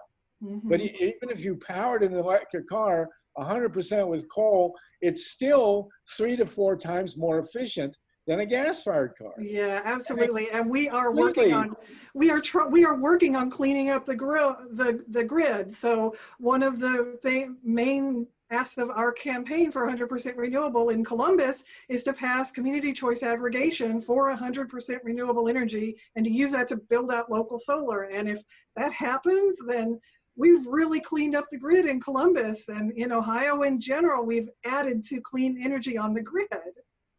So, and also if you talk about liquid fuels, so they talked about biofuels and liquid fuels powering planes. So what is the answer to that? Well, one of the best ways to get down the amount of flying is high-speed rail. In Europe, that has been shown, like on some lines, say from Paris to Lyon, France, that basically completely displaced flying on these, like between short-haul flights or up to medium-haul flights. High-speed rail can cut into that flying quite a bit, and that runs entirely on electricity. So, Right. but they don't talk about that. Right. And we can thank John Kasich for killing rail travel in Columbus. Remains I think, the biggest state capital in the world that has no passenger rail service. Yeah, I wish they'd have covered that in the film. They should also point out, since we're talking about Ohio, that northern Ohio is perfect for commercial wind. Yes, absolutely. It's good wind. It's flat. The grid is there. The places where the electricity is used are close: Toledo, Cleveland, Buffalo, Erie, all those cities along the lake, Detroit, and it's been killed by the nuclear power industry. And wind up there would be perfect, but these guys don't even begin to get close to that. It's amazing. Right. Yeah. Yeah, absolutely. So they also, I mean, I don't know if they realized they were doing this, but they repeated a lot of the, I guess, myths of the climate denial industrial complex. So this idea of intermittency, the wind doesn't always shine and the sun doesn't always blow. Well, the solution to that is to upgrade the grid, to put a critical mass of renewable energy onto the grid, so that if the wind isn't blowing right where you live, it's going to be blowing somewhere near you. And if all of that is going onto the grid at the same time, then we are sharing that. And the second solution to that is battery power. So there's a little village in Ohio called Minster, Ohio, that has a large solar array with battery backup, and they run a Dannon yogurt factory off of it. Like, this can be done, is being done, and it's completely ignored in this film. Right. They have a complete misunderstanding of the grid. I mean, even at this point, intermittency is dealt with the grid. For example, at night when you don't have your solar panels, you take electricity from the grid, but you've poured it into the grid in the daytime. They never mention those magic words, net metering, where you go back and forth and you basically use the grid as a battery. But that's way too sophisticated. I am still, for this film, I'm still stunned. I mean, these two guys, Jeff and Ozzy, literally, it's like Bill and Ted's Great Adventure. I mean, yeah. these guys are dumb and dumber, and Michael Moore has made a career of making really high quality, well-researched, really interesting films. He's wonderful on camera. These two guys are just like bozos. I mean, I don't know what to deal with. Yeah, and they don't, like Ozzy is the main, quote, expert that they interview, but they don't talk about his expertise or why is he an expert. So another thing he keeps saying is that if you have to use, that echoes the denial industry, if you have to use fossil fuels to make a solar panel, then it's no better than fossil fuels. But there's a whole area of research called life cycle analysis that has looked into this, lots and lots of science, from beginning, like from the mining to this finished product and how much energy it makes. And it shows that solar and wind have many times less use of natural resources and less greenhouse gas emissions than, say, coal and oil, which makes sense because, say you build a coal plant, then you have to keep mining and drilling to supply that coal plant, and it has to continually be burned. Whereas once you make a solar panel, you put it up and it works for 25, 30 years. And then the parts can be recycled. So it's just common sense. Case, they said that, there's a question from Train, I'll answer in a minute, but in one case, they said that solar panels are designed to last 10 years. That is flat out wrong. Yeah, that's just false. There's actually no theoretical limit to how long solar panels can operate. It was a few years ago, but I was at a conference and they had the original, the very first photovoltaic cell. It was made at Bell Labs in the 1950s. The second photovoltaic cell went up on a satellite. They were initially developed for use on satellites in space so that they could get their own power. And the very first prototype was still generating electricity after 40 years. I mean, there's no theoretical limit to how long photovoltaic cells will operate. Train has asked what Michael Moore has said in defense. I don't know. I tuned in and I watched Michael being interviewed, and he gave a great 10-minute rap on overconsumption. I mean, it was brilliant. And if he had made a movie about overconsumption, that would have been great. The implication was he was with these two clowns, and the implication was that the movie was about overconsumption. And it starts out talking about overconsumption, and then it goes into La La Land. And so Michael's rap was wonderful, but it wasn't about the film. Right, And yeah. I've never heard him say anything about the film, actually. Yeah, when he has tried to defend it, he talks about, what he talks about is not what the film says. And he says, we never talked about overpopulation. No, you did. It's right there in the film. So, and it's so much of the film is dated. So there's no mention of Greta Thunberg. There's no mention of the youth climate strike. There's no mention of the Green New Deal. There's no mention of Standing Rock and the indigenous people and their solutions. Like so much of the climate movement of the past, really 6, 8, 10 years is just completely untouched, unmentioned. I was thankful for one thing, that they did not advocate nuclear power. I mean, yeah, actually, I was shocked that they didn't bring up nuclear. Like, how did nuclear not come up in this? Because I think they're afraid of us. You know, well, it was. I'm glad they didn't do that. Because I do have a friend who thinks that, like, trying to figure out why Michael Moore did this, she thinks that the nuclear industry might be behind it, because the nuclear industry is always trying to trash renewables because they're trying to make, people go with nuclear, which is much more expensive and has the toxic waste problem. But they're always, Michael Schellenberger, who's one of probably the top nuclear shill in the country. His name is Scheisskopf. Oh, okay. Well, he's, was the first to be out there touting this film. So, but I don't know if that's true or not. Other people. No, it is. But the way they did it, and this is the third time I've encountered this shtick here. The nuclear industry a long time ago recruited a guy named Patrick Moore. Yeah, and Patrick he had been part of Greenpeace. And so everything he does, he says, oh, I was part of Greenpeace and I was an environmentalist. And then you get this guy, Michael Scheisskopf, and he says, oh, my parents were anti-nuclear. And, they always wear a plaid shirt or a T-shirt. They always try to look really hip. And then in the beginning of this film, this guy, Jeff, says, oh, he shows himself hugging a tree and he's wearing a plaid shirt and he shows articles he wrote. But none of these guys have any credentials whatsoever. If they really wanted to make a film about renewable energy, they had to talk to Amory Levins and who's in Rocky Mountain. Yeah, absolutely. Institute, and Michael Jacobson, who's at Stanford. Yeah, absolutely. But they talk to no experts whatsoever. It's unbelievable. Yeah. So does anybody else? Kathy, go ahead.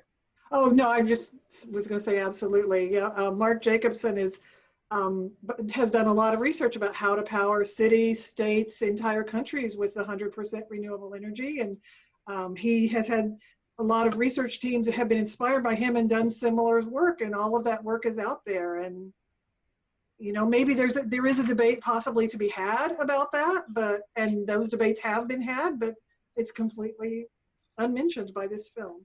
So Train has suggested we make a film. The guy who did the Takedown in England, it's quite watchable. It's a half hour. The only problem is he has a really thick British accent, and they should have, even though he's speaking in English, they should have had subtitles. But if you can get the URL for that film and maybe see if I can find that. Yeah. But somebody has already put that link, I think, in the chat and pointed out that this British man has quoted you, Kathy, twice in his film, and brings up little bits of your article there on the screen. So that's quite impressive. Congratulations. That was very kind of him. So let's let some other people chime in. We got a lot of comments here in the chat. Does anybody want to say anything? I see a lot from Greg Case. Just the fact we live within walking distance of a solar shingle house that was built by students from Worthington High School that sells excess back to the grid. I mean, there was no mention of any of the other technologies that are commonly used. Well, the technology I'm now pushing is I want to just get one of these big round hamster cages and put Trump in it and let Trump run it and generate electricity that way. That would power everything. So anybody want to, does somebody have a comment? Oh, Steve, go ahead. Yeah, what about Tesla? Now, he just came out, you know, he's trying to get his factories back together, and he's getting mad at California because they got him shut down, the local town where he's got a factory. But ideally, I mean, his idea of selling people batteries for backup for their houses, you could have 1, 2, or 3 of them. The grid goes down, you've got battery back. Can you hear me? Can you hear me okay? Yeah. Okay. So the batteries back up the power, and they also run them clean every once in a while just to make sure that they're in good shape. So if you have a solar roof, you got these batteries in there, of course it's going to cost a lot of money, and it's beyond us at this point, or just about anybody, unless you're kind of wealthy to do it. But distributed solar power with battery backups on a local level, you know, it's like everything's local, right? So, well, you can make anyway, utilities pay for it like they did in Germany, and then they get energy down the road. I mean, that we've already solved that. Yeah, but what utilities are going to allow or going to buy into that here unless they're, you know, making gobs of money off of the people? It's not going to happen. I heard an equally deep, credible discussion about Germany on Fox News, and one of the Fox commentators said that the reason Germany can go 100% solar and the United States can't is because they have so much more sunlight in Germany. Oh, Germany's farther north than Ohio is. I know, it's. I love to say that in California, people really get off on that, you know. So there is some discussion about, say, using like once electric vehicle batteries and the vehicles are worn out, those batteries can be recycled into home batteries. So we've just barely begun to scratch the surface of what can be done with this technology. Yeah. Yeah. It's quite amazing. The vehicles thing, I mean, we just bought a Prius, and there's people online talking all the time, and they've had these cars for over a decade, and the batteries are still good, you know, and meanwhile, how much are they saving? And if you're, you know, you want to start out with an electric car, totally, you might have problems there getting charged when you want to, or, you know, have a gas hybrid that charges as a starter thing to just see how it goes, you know. Well, the Priuses, you can actually get an old Prius, and if the body's in good shape, you can trade out the battery for like about $1,500, $2,000, and you're just basically back in business. And but soon, in 10 years from now or less, you will not be able to buy a gas-fired car. Yeah. Not for government regulation, but because they just won't compete. I mean, and there's no maintenance in an electric car. You know, that's why the auto industry and the dealers are so freaked out about electric cars. There's nothing to do to them, you know, and so that's where it's going really quick. Yeah, and you don't have to spend an arm and a leg. So my first electric car was a Nissan Leaf. It was a used Leaf, 3 years old, $12,000.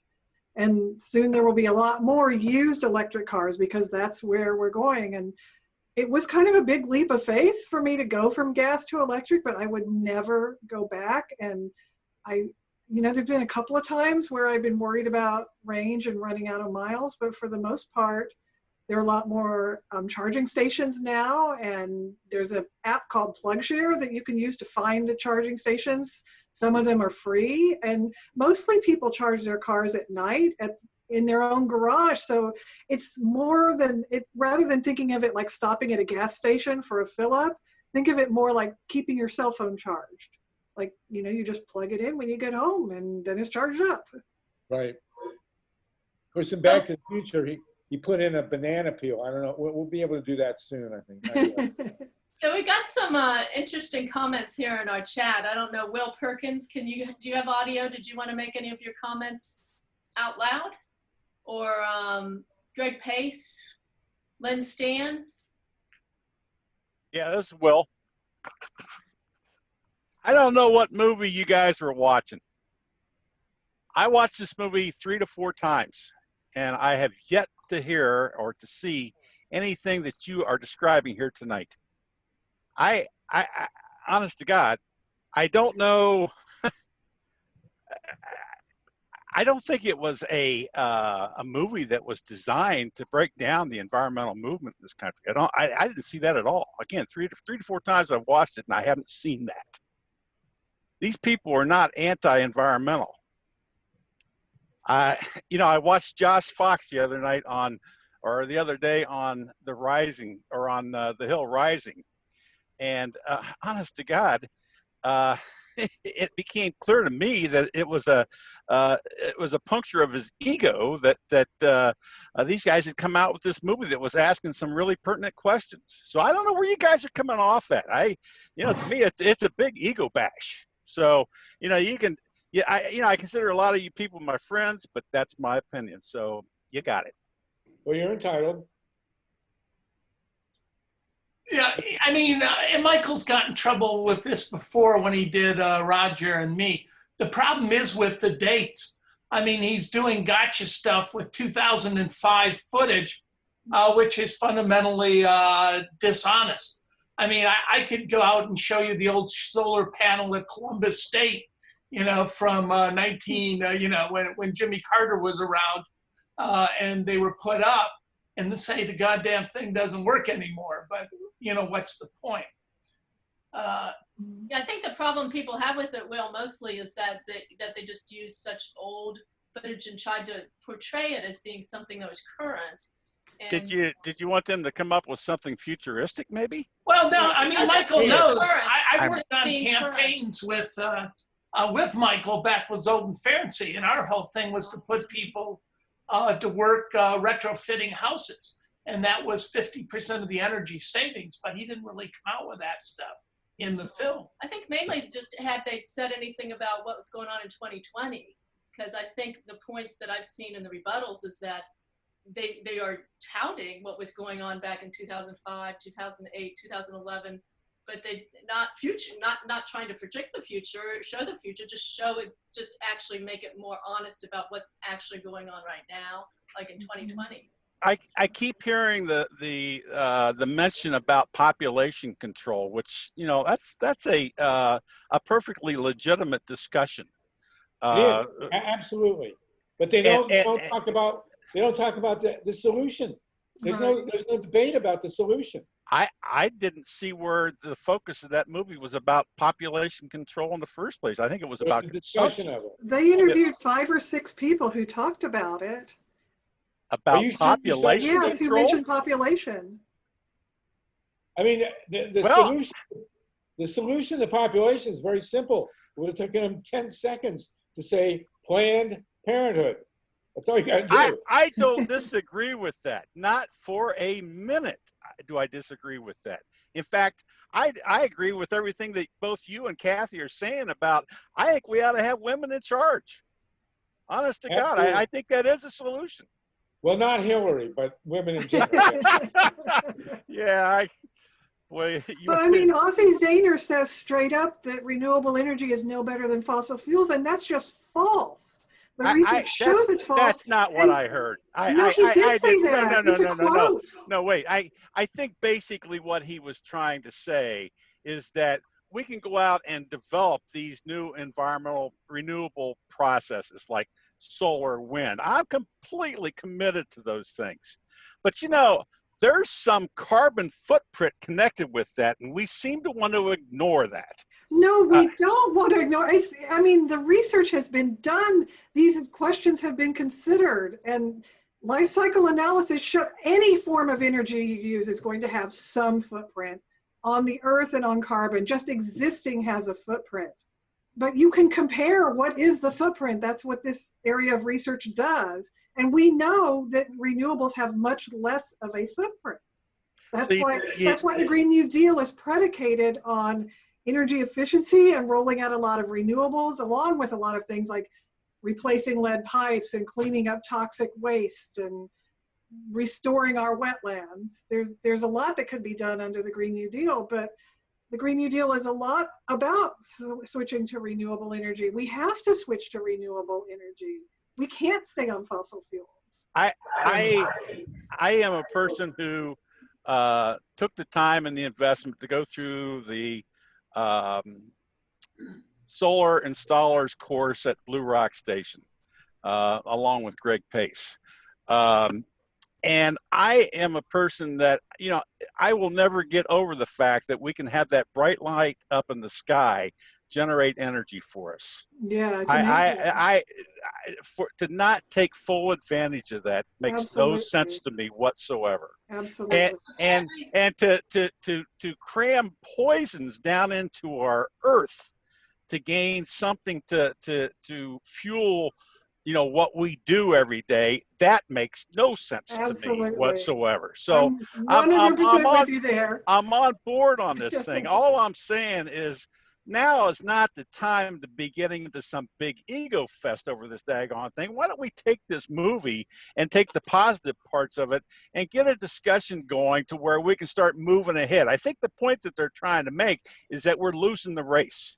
And if we don't step up our game, you know, we're going to end up losing the race. I'm concerned about that. I think all of us know that we're losing the race. A lot of the reason we're losing the race is a 3-decade-long deliberate plan of climate denial by the fossil fuel industry, funded by billions of dollars from mainly Exxon and Koch brothers, but also others.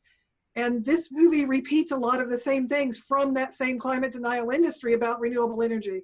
That's what I found so disheartening about it. I'm actually really glad to hear Harvey say that he doesn't think it will hurt renewables, because I'm really worried that it will hurt the Green New Deal. No, I don't think because so. I'm hearing progressives say these same things that the climate denial industry funded by fossil fuels has been saying for 3 decades. And we can't have that. The Green New Deal is our hope to, you know, to get beyond this. You know, perhaps we ought to pay a little bit more attention to some of the information and the concepts that are coming from a group over in Europe called the Extinction Rebellion. I think if you were to take a little bit of time and listen to their concepts of, and this gets back to government is what it is. I mean, our form of government right now is not working. I think that's plain to everybody. You know, the choices that we have today, come on, that's just absolutely ridiculous. Absolutely. And basically what they're saying is that we need to move back toward a more localized government, much like the things that are coming out of a group that I'm connected with, which is the Columbus Community Bill of Rights group. We need to set up citizen assemblies, you know, made up of people like you, Kathy, that are taking complex problems that we have and using a wide variety of people to come up with solutions at a local level for those things. And until we start getting back to that kind of a grassroots kind of government, we're not going to be making any inroads into saving this planet. Now, you know what? I got a hell of a lot more days behind me than I got days ahead of me. But I would much rather leave this earth knowing that you know, my kids and my grandkids got a fighting chance. And right now, I don't have that. Absolutely. Hey, this is Suzanne. A good segue into Bill Lyons, who also had asked to speak tonight on behalf of the Columbus Community Bill of Rights. So are you ready, Bill, to talk about that? Yes, I am. Get him, Bill. Thanks. Yeah, good segue, Will. Yeah, so just give everybody an update about, you know, we're on our 4th campaign this time for a Columbus Community Bill of Rights city charter amendment. And we started just before, actually, ComFest was our first real petitioning last year. And so we've been collecting signatures throughout the year. And we need 9,870 valid. And so, yeah, we're going to need, I'd say, close to like 15,000, and we would get it. Well, we've collected about 9,000 so far. And of course, the pandemic happened. So we stopped even before the emergency and stopped before the primary and said, look, we can't do this and we got to stop collecting signatures there. So You know, what happened is DeWine says, well, people shouldn't have to choose between their constitutional rights and their health. So in essence, they postpone the primary, of course, which is a reasonable thing. Well, our right to petition is a First Amendment right, freedom of speech, and that is a constitutional right. And we also don't want to choose between that and our health here. So we then wrote to City Council to say, well, that 1-year deadline, which by the way didn't exist until they put in a issue on the ballot, several issues in 2014 to get it changed to 1 year. And almost, I don't think I know of any other city in Ohio that has a 1-year deadline. So that's one thing about it there. So anyhow, we've had to suffer for that with our small group of spending countless hours collecting thousands of signatures, fourth time. And a lot of us aren't very young, but we're doing it unpaid. And we asked them to extend the deadline, and they said, well, we can't do that. That has to be changed in the charter, even though the charter does have emergency measures written in it. So then we appealed to City Council to say, well, then don't let democracy be another victim of this the coronavirus pandemic. So put our initiative on the ballot. Then they said, no, we can't do that. That would be unprecedented or something like that. We said, no, that in the city charter, it says there are 2 ways to get a charter amendment. One is by a 2/3 vote from City Council, which means 5 of the 7 could agree. And we think ours is a very valid reason to protect our water, to put it on the ballot, because obviously we can't collect signatures. So they refused. Then we wrote to the Columbus Health Commissioner recently and said, well, just like Amy Acton made the emergency about that, so what about tolling the deadline for our issue so that, we had to suspend signature gathering. And of course, they wanted us to do that, and it's against the law, I think, to collect signatures now. The health Columbus, was it Mashika, what's her name, Roberts, I think, she wrote back to us and said, well, work with the City Council. So what we're going to be doing here very shortly is we're going to have a big press release telling all about this and asking people to call City Council members and write to them and say, put the Columbus Community Bill of Rights on the ballot.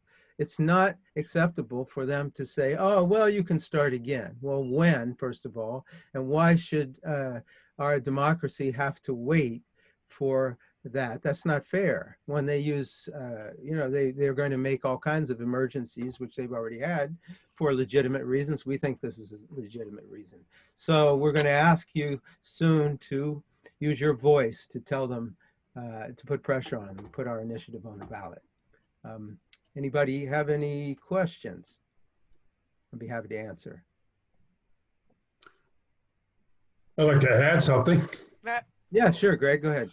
Yeah, and they should be aware, we're trying to make them aware in our press release of the legislation that's just come out, and it's going to go to the floor in committee. Well, it's in committee right now. It's the 4th attempt to commodify frac brines so they can basically sell them on shelves like they did in some test markets up in Lowe's and so forth. But this stuff is so radioactive that it's a crazy thing that they're still doing it, because we've been giving them information for the last 2 or 3 years about how radioactive conventional brines are. And they're hundreds of times over the environmental discharge limit sometimes. And so they really need to understand how critical it is to protect the city at this time. Mm-hmm. Yeah. Yeah, and one other thing I pointed out to them, and I don't know if everybody knows this, but Pittsburgh actually faced the threat of fracking inside the city about a little over 10 years ago. And in 2010, the City Council of Pittsburgh passed a Community Bill of Rights very similar to what we've been trying to do. But we're not asking the City Council to pass something like this, Well, we're saying at least put it on the ballot and let people have a voice and let democracy rule. So, yeah, if they don't want to do it. What do you need us to do, Bill? I had a question right quick. Oh, yeah, go ahead. Are any, did any ballot initiatives make any ballots this past primary for the state of Ohio? I haven't heard of any. Does anybody know? Question. Yeah, yeah. Because, you know, we're working on our petitioning on the state level, so did anybody make it? Well, I think only like school levies, no citizens initiative that I know of went forward. And a lot of it was the pandemic. Right. Well, I'll tell you one thing. We've been monitoring like nationwide, and there have been different issues. Of course, there's a lot of people going through the same thing right now. And one was a candidate to get on the ballot.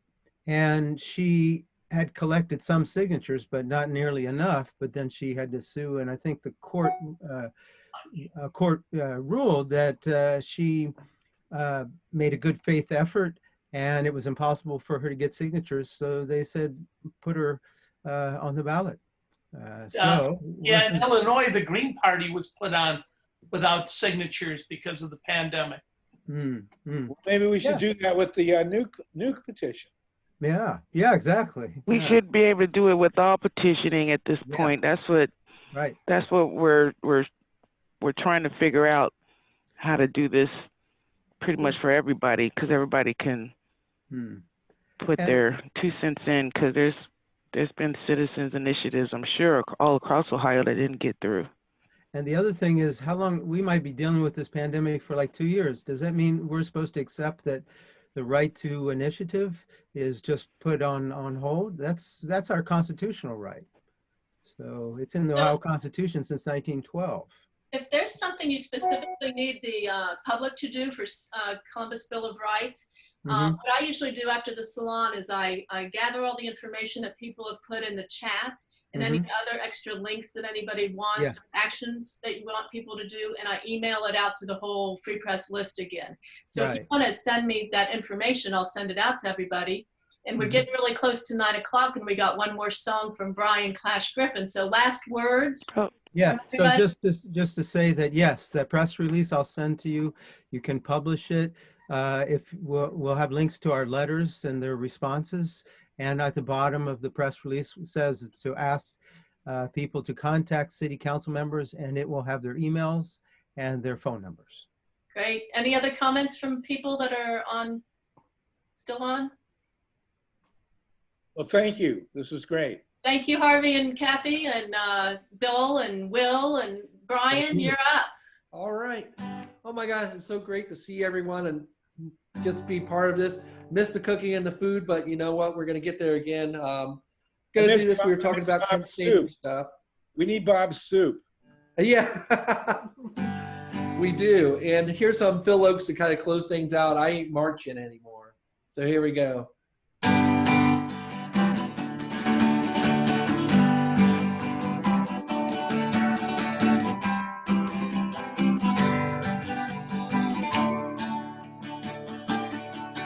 Well, I marched in the Battle of New Orleans at the end of the early British War. Young land was growing, while blood flowing, but I ain't marching anymore. Well, I killed my share of Indians in 1,000 different fights. I was there at the Little Big Horn. I saw many men a-lying, I saw many more a-dying, but I ain't marching anymore.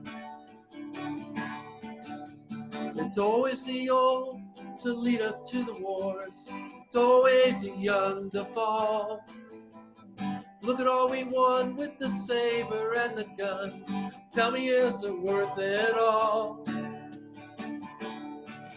Well, I stole California from the Mexican lands, while in the bloody Civil War. Yes, I even killed my brothers and so many others, and I ain't marching anymore. Well, I marched to the Battle of the German Trench, in a war that was bound to end all wars. Oh, I must have killed 1 million men, now they want me back again, but I ain't marching anymore. It's always the old to lead us to the wars, always the young to fall. Look at all we won with the saber and the guns. Tell me, is it worth it all? Well, I flew to final mission in the Japanese skies, set off the mighty mushroom roar. As I saw the cities burning, I knew that I was learning that I ain't marching anymore. Now the labor leaders screaming as they close the missile plant. United Fruit screams at the Cuban shore. Call it peace or call it treason, call love or call it reason, but I ain't marching anymore. It's always the chicken hawks to lead us to the wars, always the poor, the fall. Look at all we won with the saber and the gun. Tell me, is it worth it all? Well, I marched through the jungles of the Asian land, set off the napalm orange glow. Tell me time and time again, there's no such war that you can win. I ain't marching anymore. Well, I saw the airplanes flying through that crystal sky. I watched those mighty towers fall. As a poet sit and wonder why we're marching off again to die. But I ain't marching anymore. No, I ain't marching anymore. We ain't marching anymore. We ain't marching anymore, no. We ain't marching anymore, no.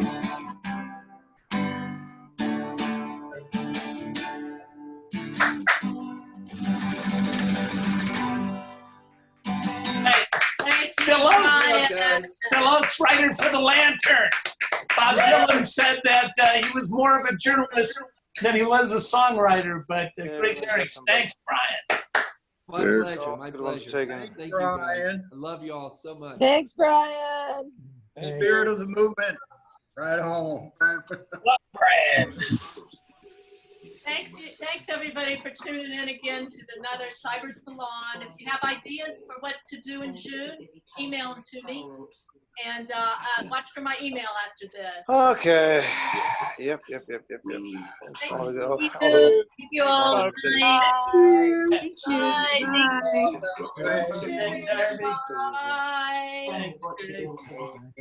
Thanks, Brian.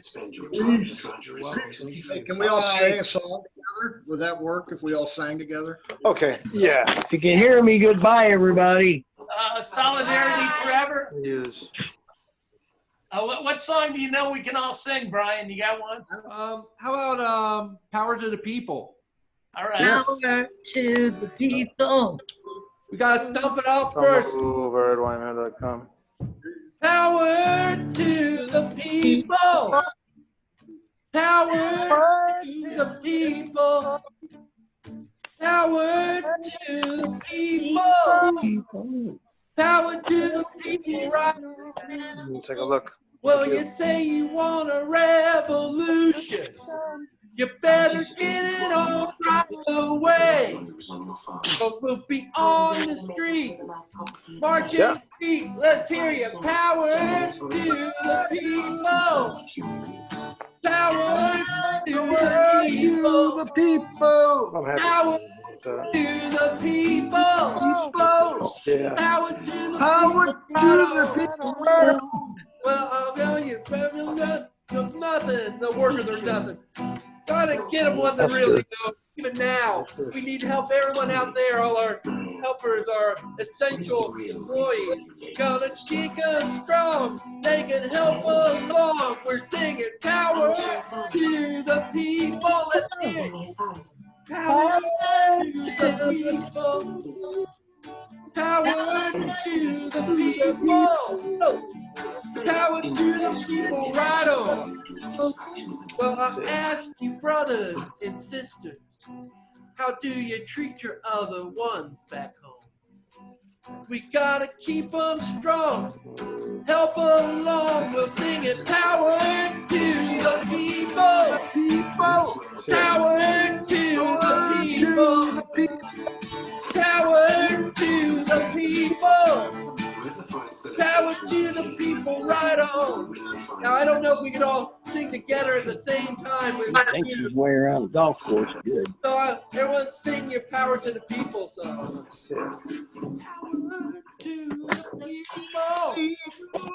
Power to the people. Power to the people. Power to the people. Power to the people. Power to the people. Power to the people. Power to the people, right on. Power to the people. Oh, power to the people, right on. To the people. Power to the people, right on. Right on. Right Power on. to the people, right on. Right on.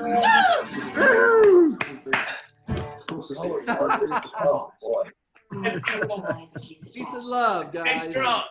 To get through it. Let's join forces. Keep our treasures. We got to do better next time. Yeah, don't sit. Cool. All right, everybody. Good night, guys. Good night. Be safe. Good night. Good night. Night. Brian. Hey, Tim. Hey, Becca. Good stuff. Thanks, Brad. Come over. Should have been Next time. been on tune. Oh, goodbye. Bye, Brian. Bye, Brian. Which Brian? You, Brian. You, Brian. I thought it was that Brian. Brian Curtis. There's Brian Curtis. All right. Oh, it's me. Brutus. Go Bucks. All right, then. Brutus and his accessories. See you next month. See you all later. You guys, thank you. Good night, Margaret. I know. Hopefully we can meet again in the flesh. Yeah. Like a couple of years. Looking forward to Bob's soup. Yeah. I just made a new batch. It's really good. Oh. Oh my gosh. Why didn't you have some now? We should have been sitting here eating. Yeah, I should have been eating the Cyber-Salon. We do not want make I just want to say that I'm so grateful and so happy that everybody has their own YouTube studio at home now. I'd call it a success. It's good. Yep. It's a success. Absolutely. It's the successes of the pandemic. That's right. That's Even right. Charlie was able to get on Zoom. Yeah, well, Charlie. Kinda. He's there, sort of. I saw him. And he's supposed to be doing a putting video. Still there. Froze up. Oh, okay, guys. All right, I'm gonna shut it off. Aww. Good night, everybody. All right. Good night. Bye, Suzanne. Hopefully we can see. Hopefully we can be in the carriage house soon. Oh, can I do that? Brian. Hang on. He'll pass it off to you. I'm gonna make you the host. And then you guys. Which Brian? There you go. Okay, Suzanne, you're in You're charge. the host. I see Charlie. He's back with a Cincinnati cap. Hey, Charlie. How about? Hey, I keep seeing Tom over, but can you talk, Tom? Can you say hi? There's only 8. Wait, there's There. there. That's Yeah, you've still got. Just unblock or unmute everybody. I did. I've unmuted Everybody's everybody. unmuted. Maybe some of their speakers or their mics don't work. Okay, Right. you're the boss of the meeting now. You can keep everybody chatting. Mainly Brian is Brian- promoting the Brian green. Curtis. Oh yeah, I was gonna have you promote that. We ran out of time. Promote what?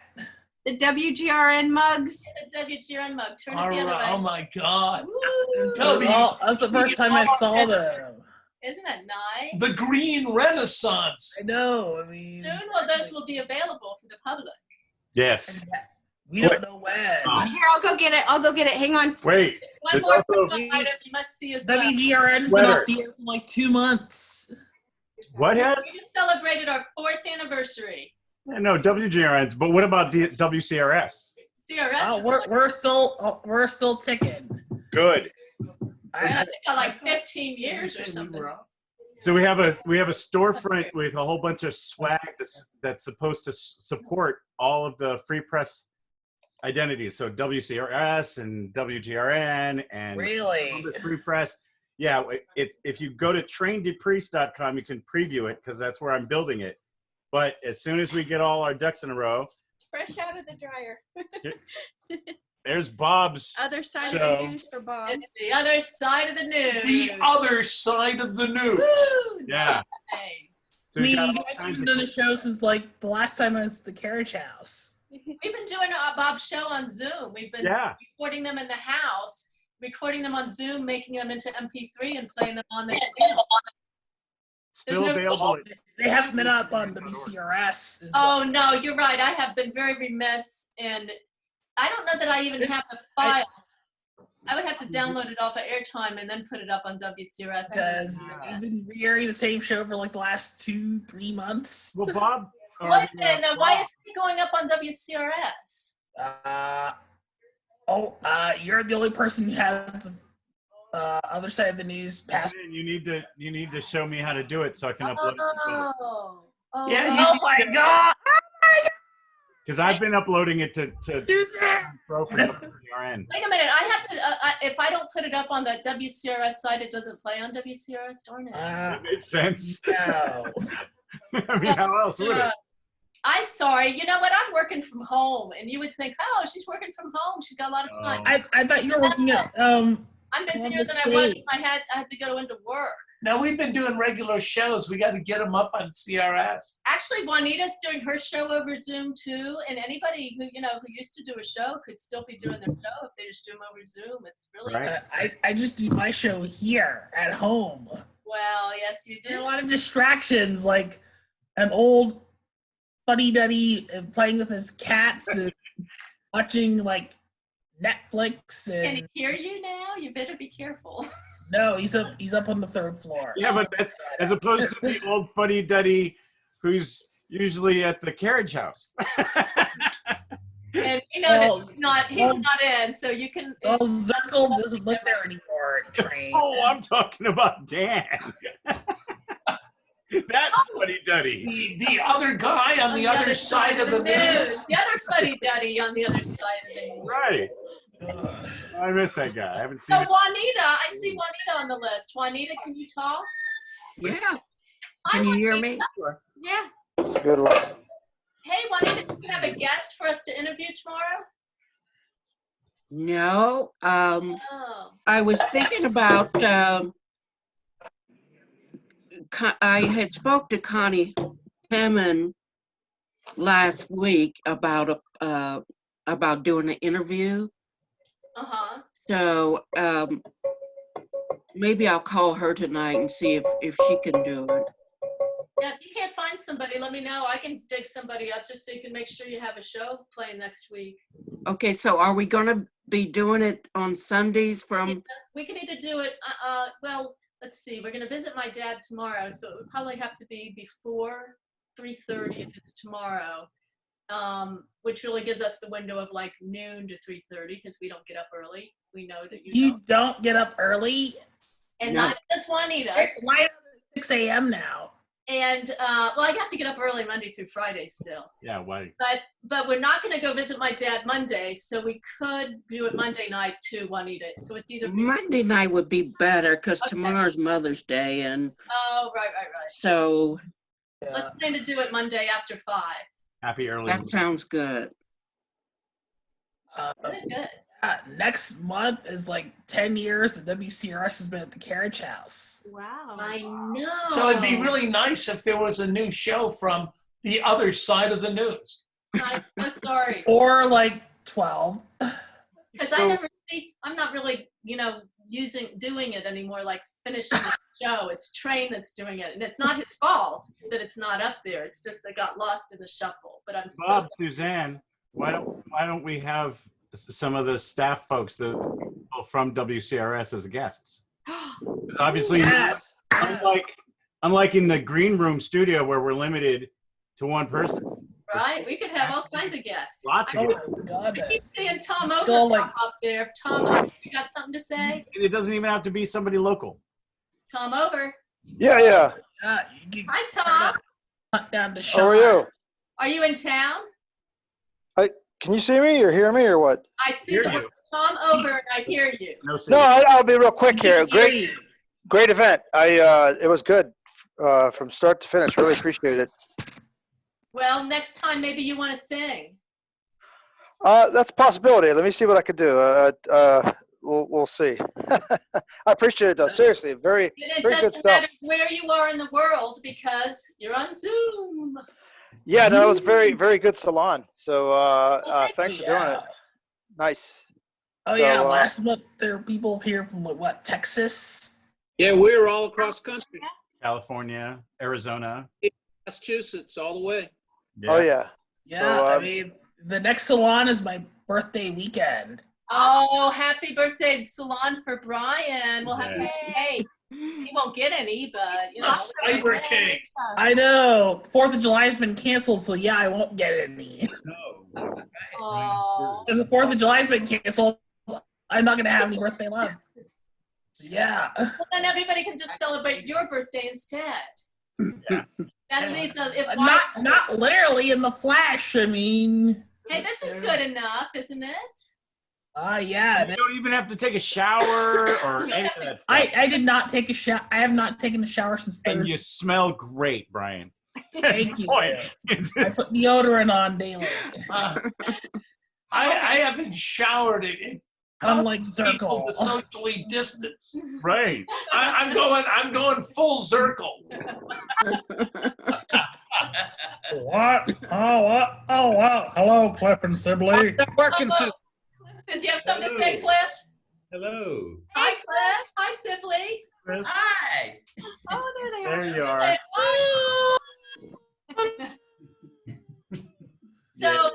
So everybody was like, well, nobody's going to come to the Zoom salon because there won't be any food.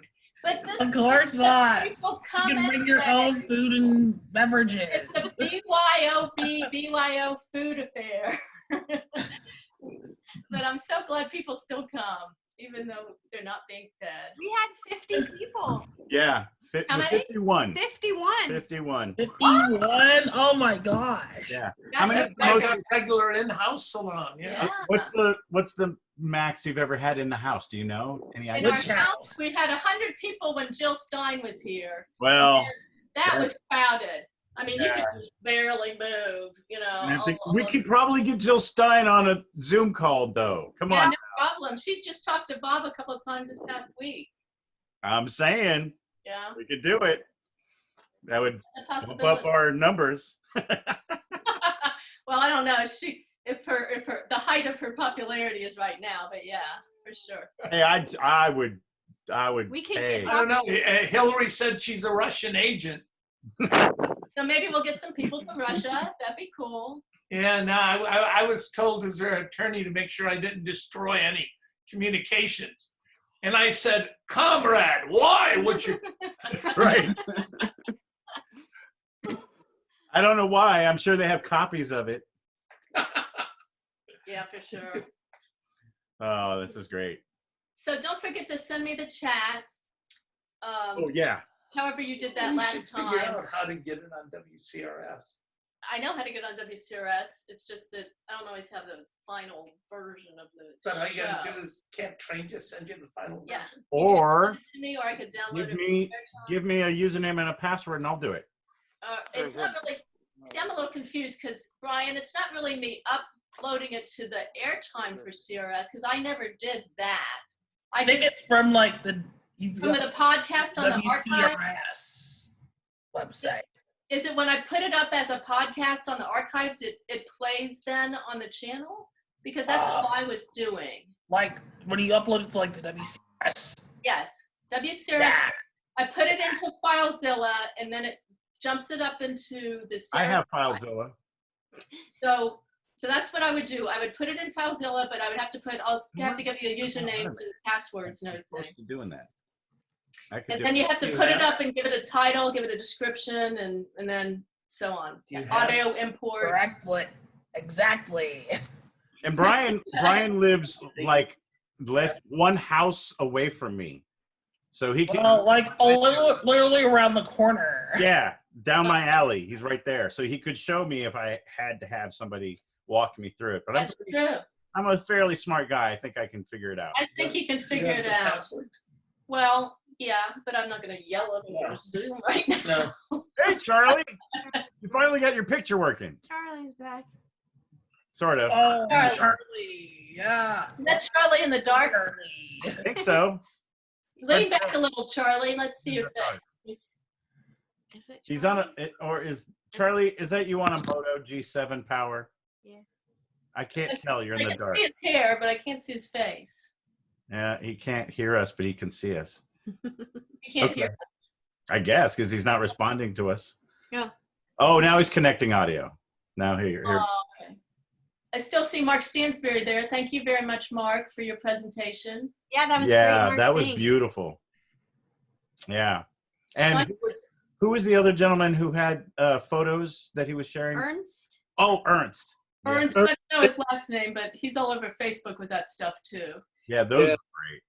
He's kind of pulled in by Candy Watkins, I think, because she was trying to contact a bunch of people that had stuff, just like Mark was. Did you say something, Mark? No, that was good. That was very nice. We're going to try to work with him to get some more pictures. We have probably about 500 pictures already. Now, So did you send us the slide? Charlie? Yeah. Hello. Yeah, how's it going, Charlie? I'm all right. How you doing? I was out at Blacklist. That was the only place to golf I could find. It was like links golf. The grass was so high. Well, I'll tell you what, buddy. My golf course is open. Split Rock. They've been open and not open. They want me to make a tee time. So what I've been doing, this Sunday I'm working, but in the future I have a tee time. I'm going to start making the tee time out there between 3:30 and 4:30, okay? All right. If you're interested, man, there's always a spot. Because it's just me playing. I got 3 spots out there. You got 3 people you want to play, come out and enjoy my golf course. Where is it? Definitely. We'll after this is over with, what I'm going to do is I'm going to message Suzanne, leave my phone number, and we'll exchange phone numbers and get each other on contacts. And I'm even going to get you a playing lesson from my business partner and friend Tony. Yeah, I told him he was a assistant pro at Muirfield. He had to get his amateur status back so he could. You must have heard about my game.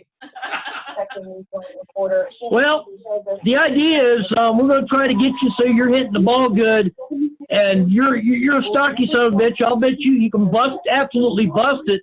But I think you're you hit the ball to all fields. You're a Tony Gwynn golfer, is what I call you. Yeah, a little army golf. Is that accurate, or am I totally off base? No, you're right. I do that army left, right, left. Yeah, you play army golf. Okay, well, I hit the ball very straight.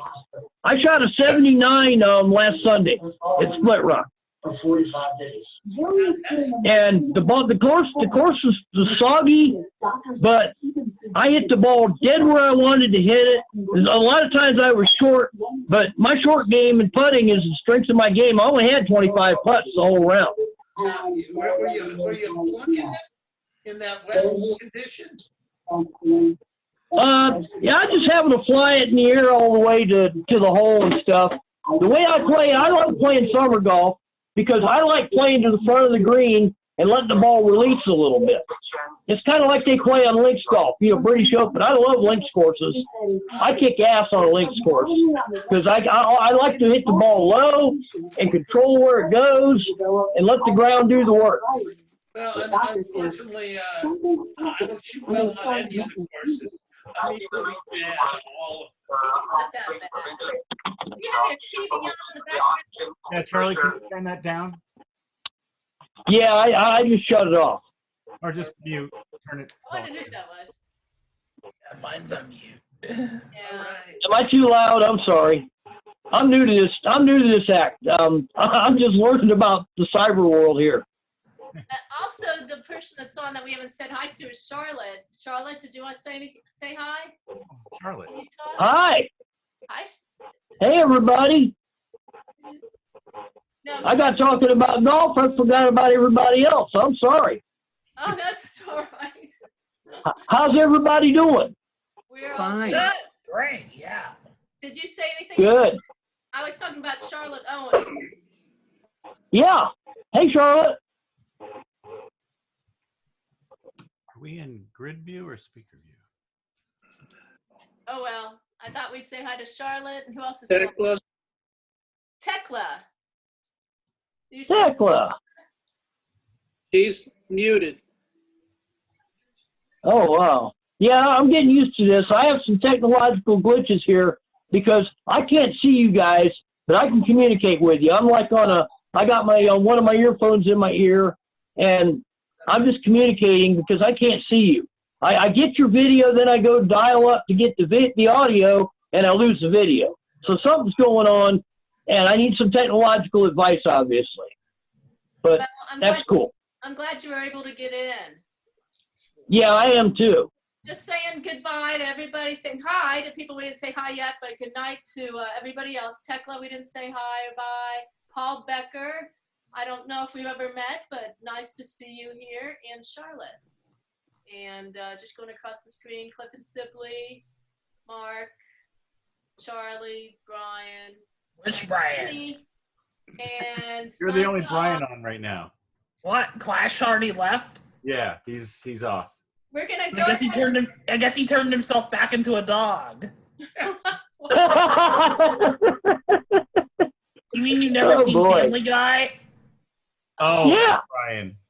yeah. Got Bob and I are going to sign off. The other Brian Griffin. Now. Good Nice night. to see everybody. Good night. Good night. See you in 5 weeks. All right. Weeks. I'll be in touch, Suzanne. In a half hour or so, I'll be talking to you. Great. All right. Bye-bye. Good night. Bye. Good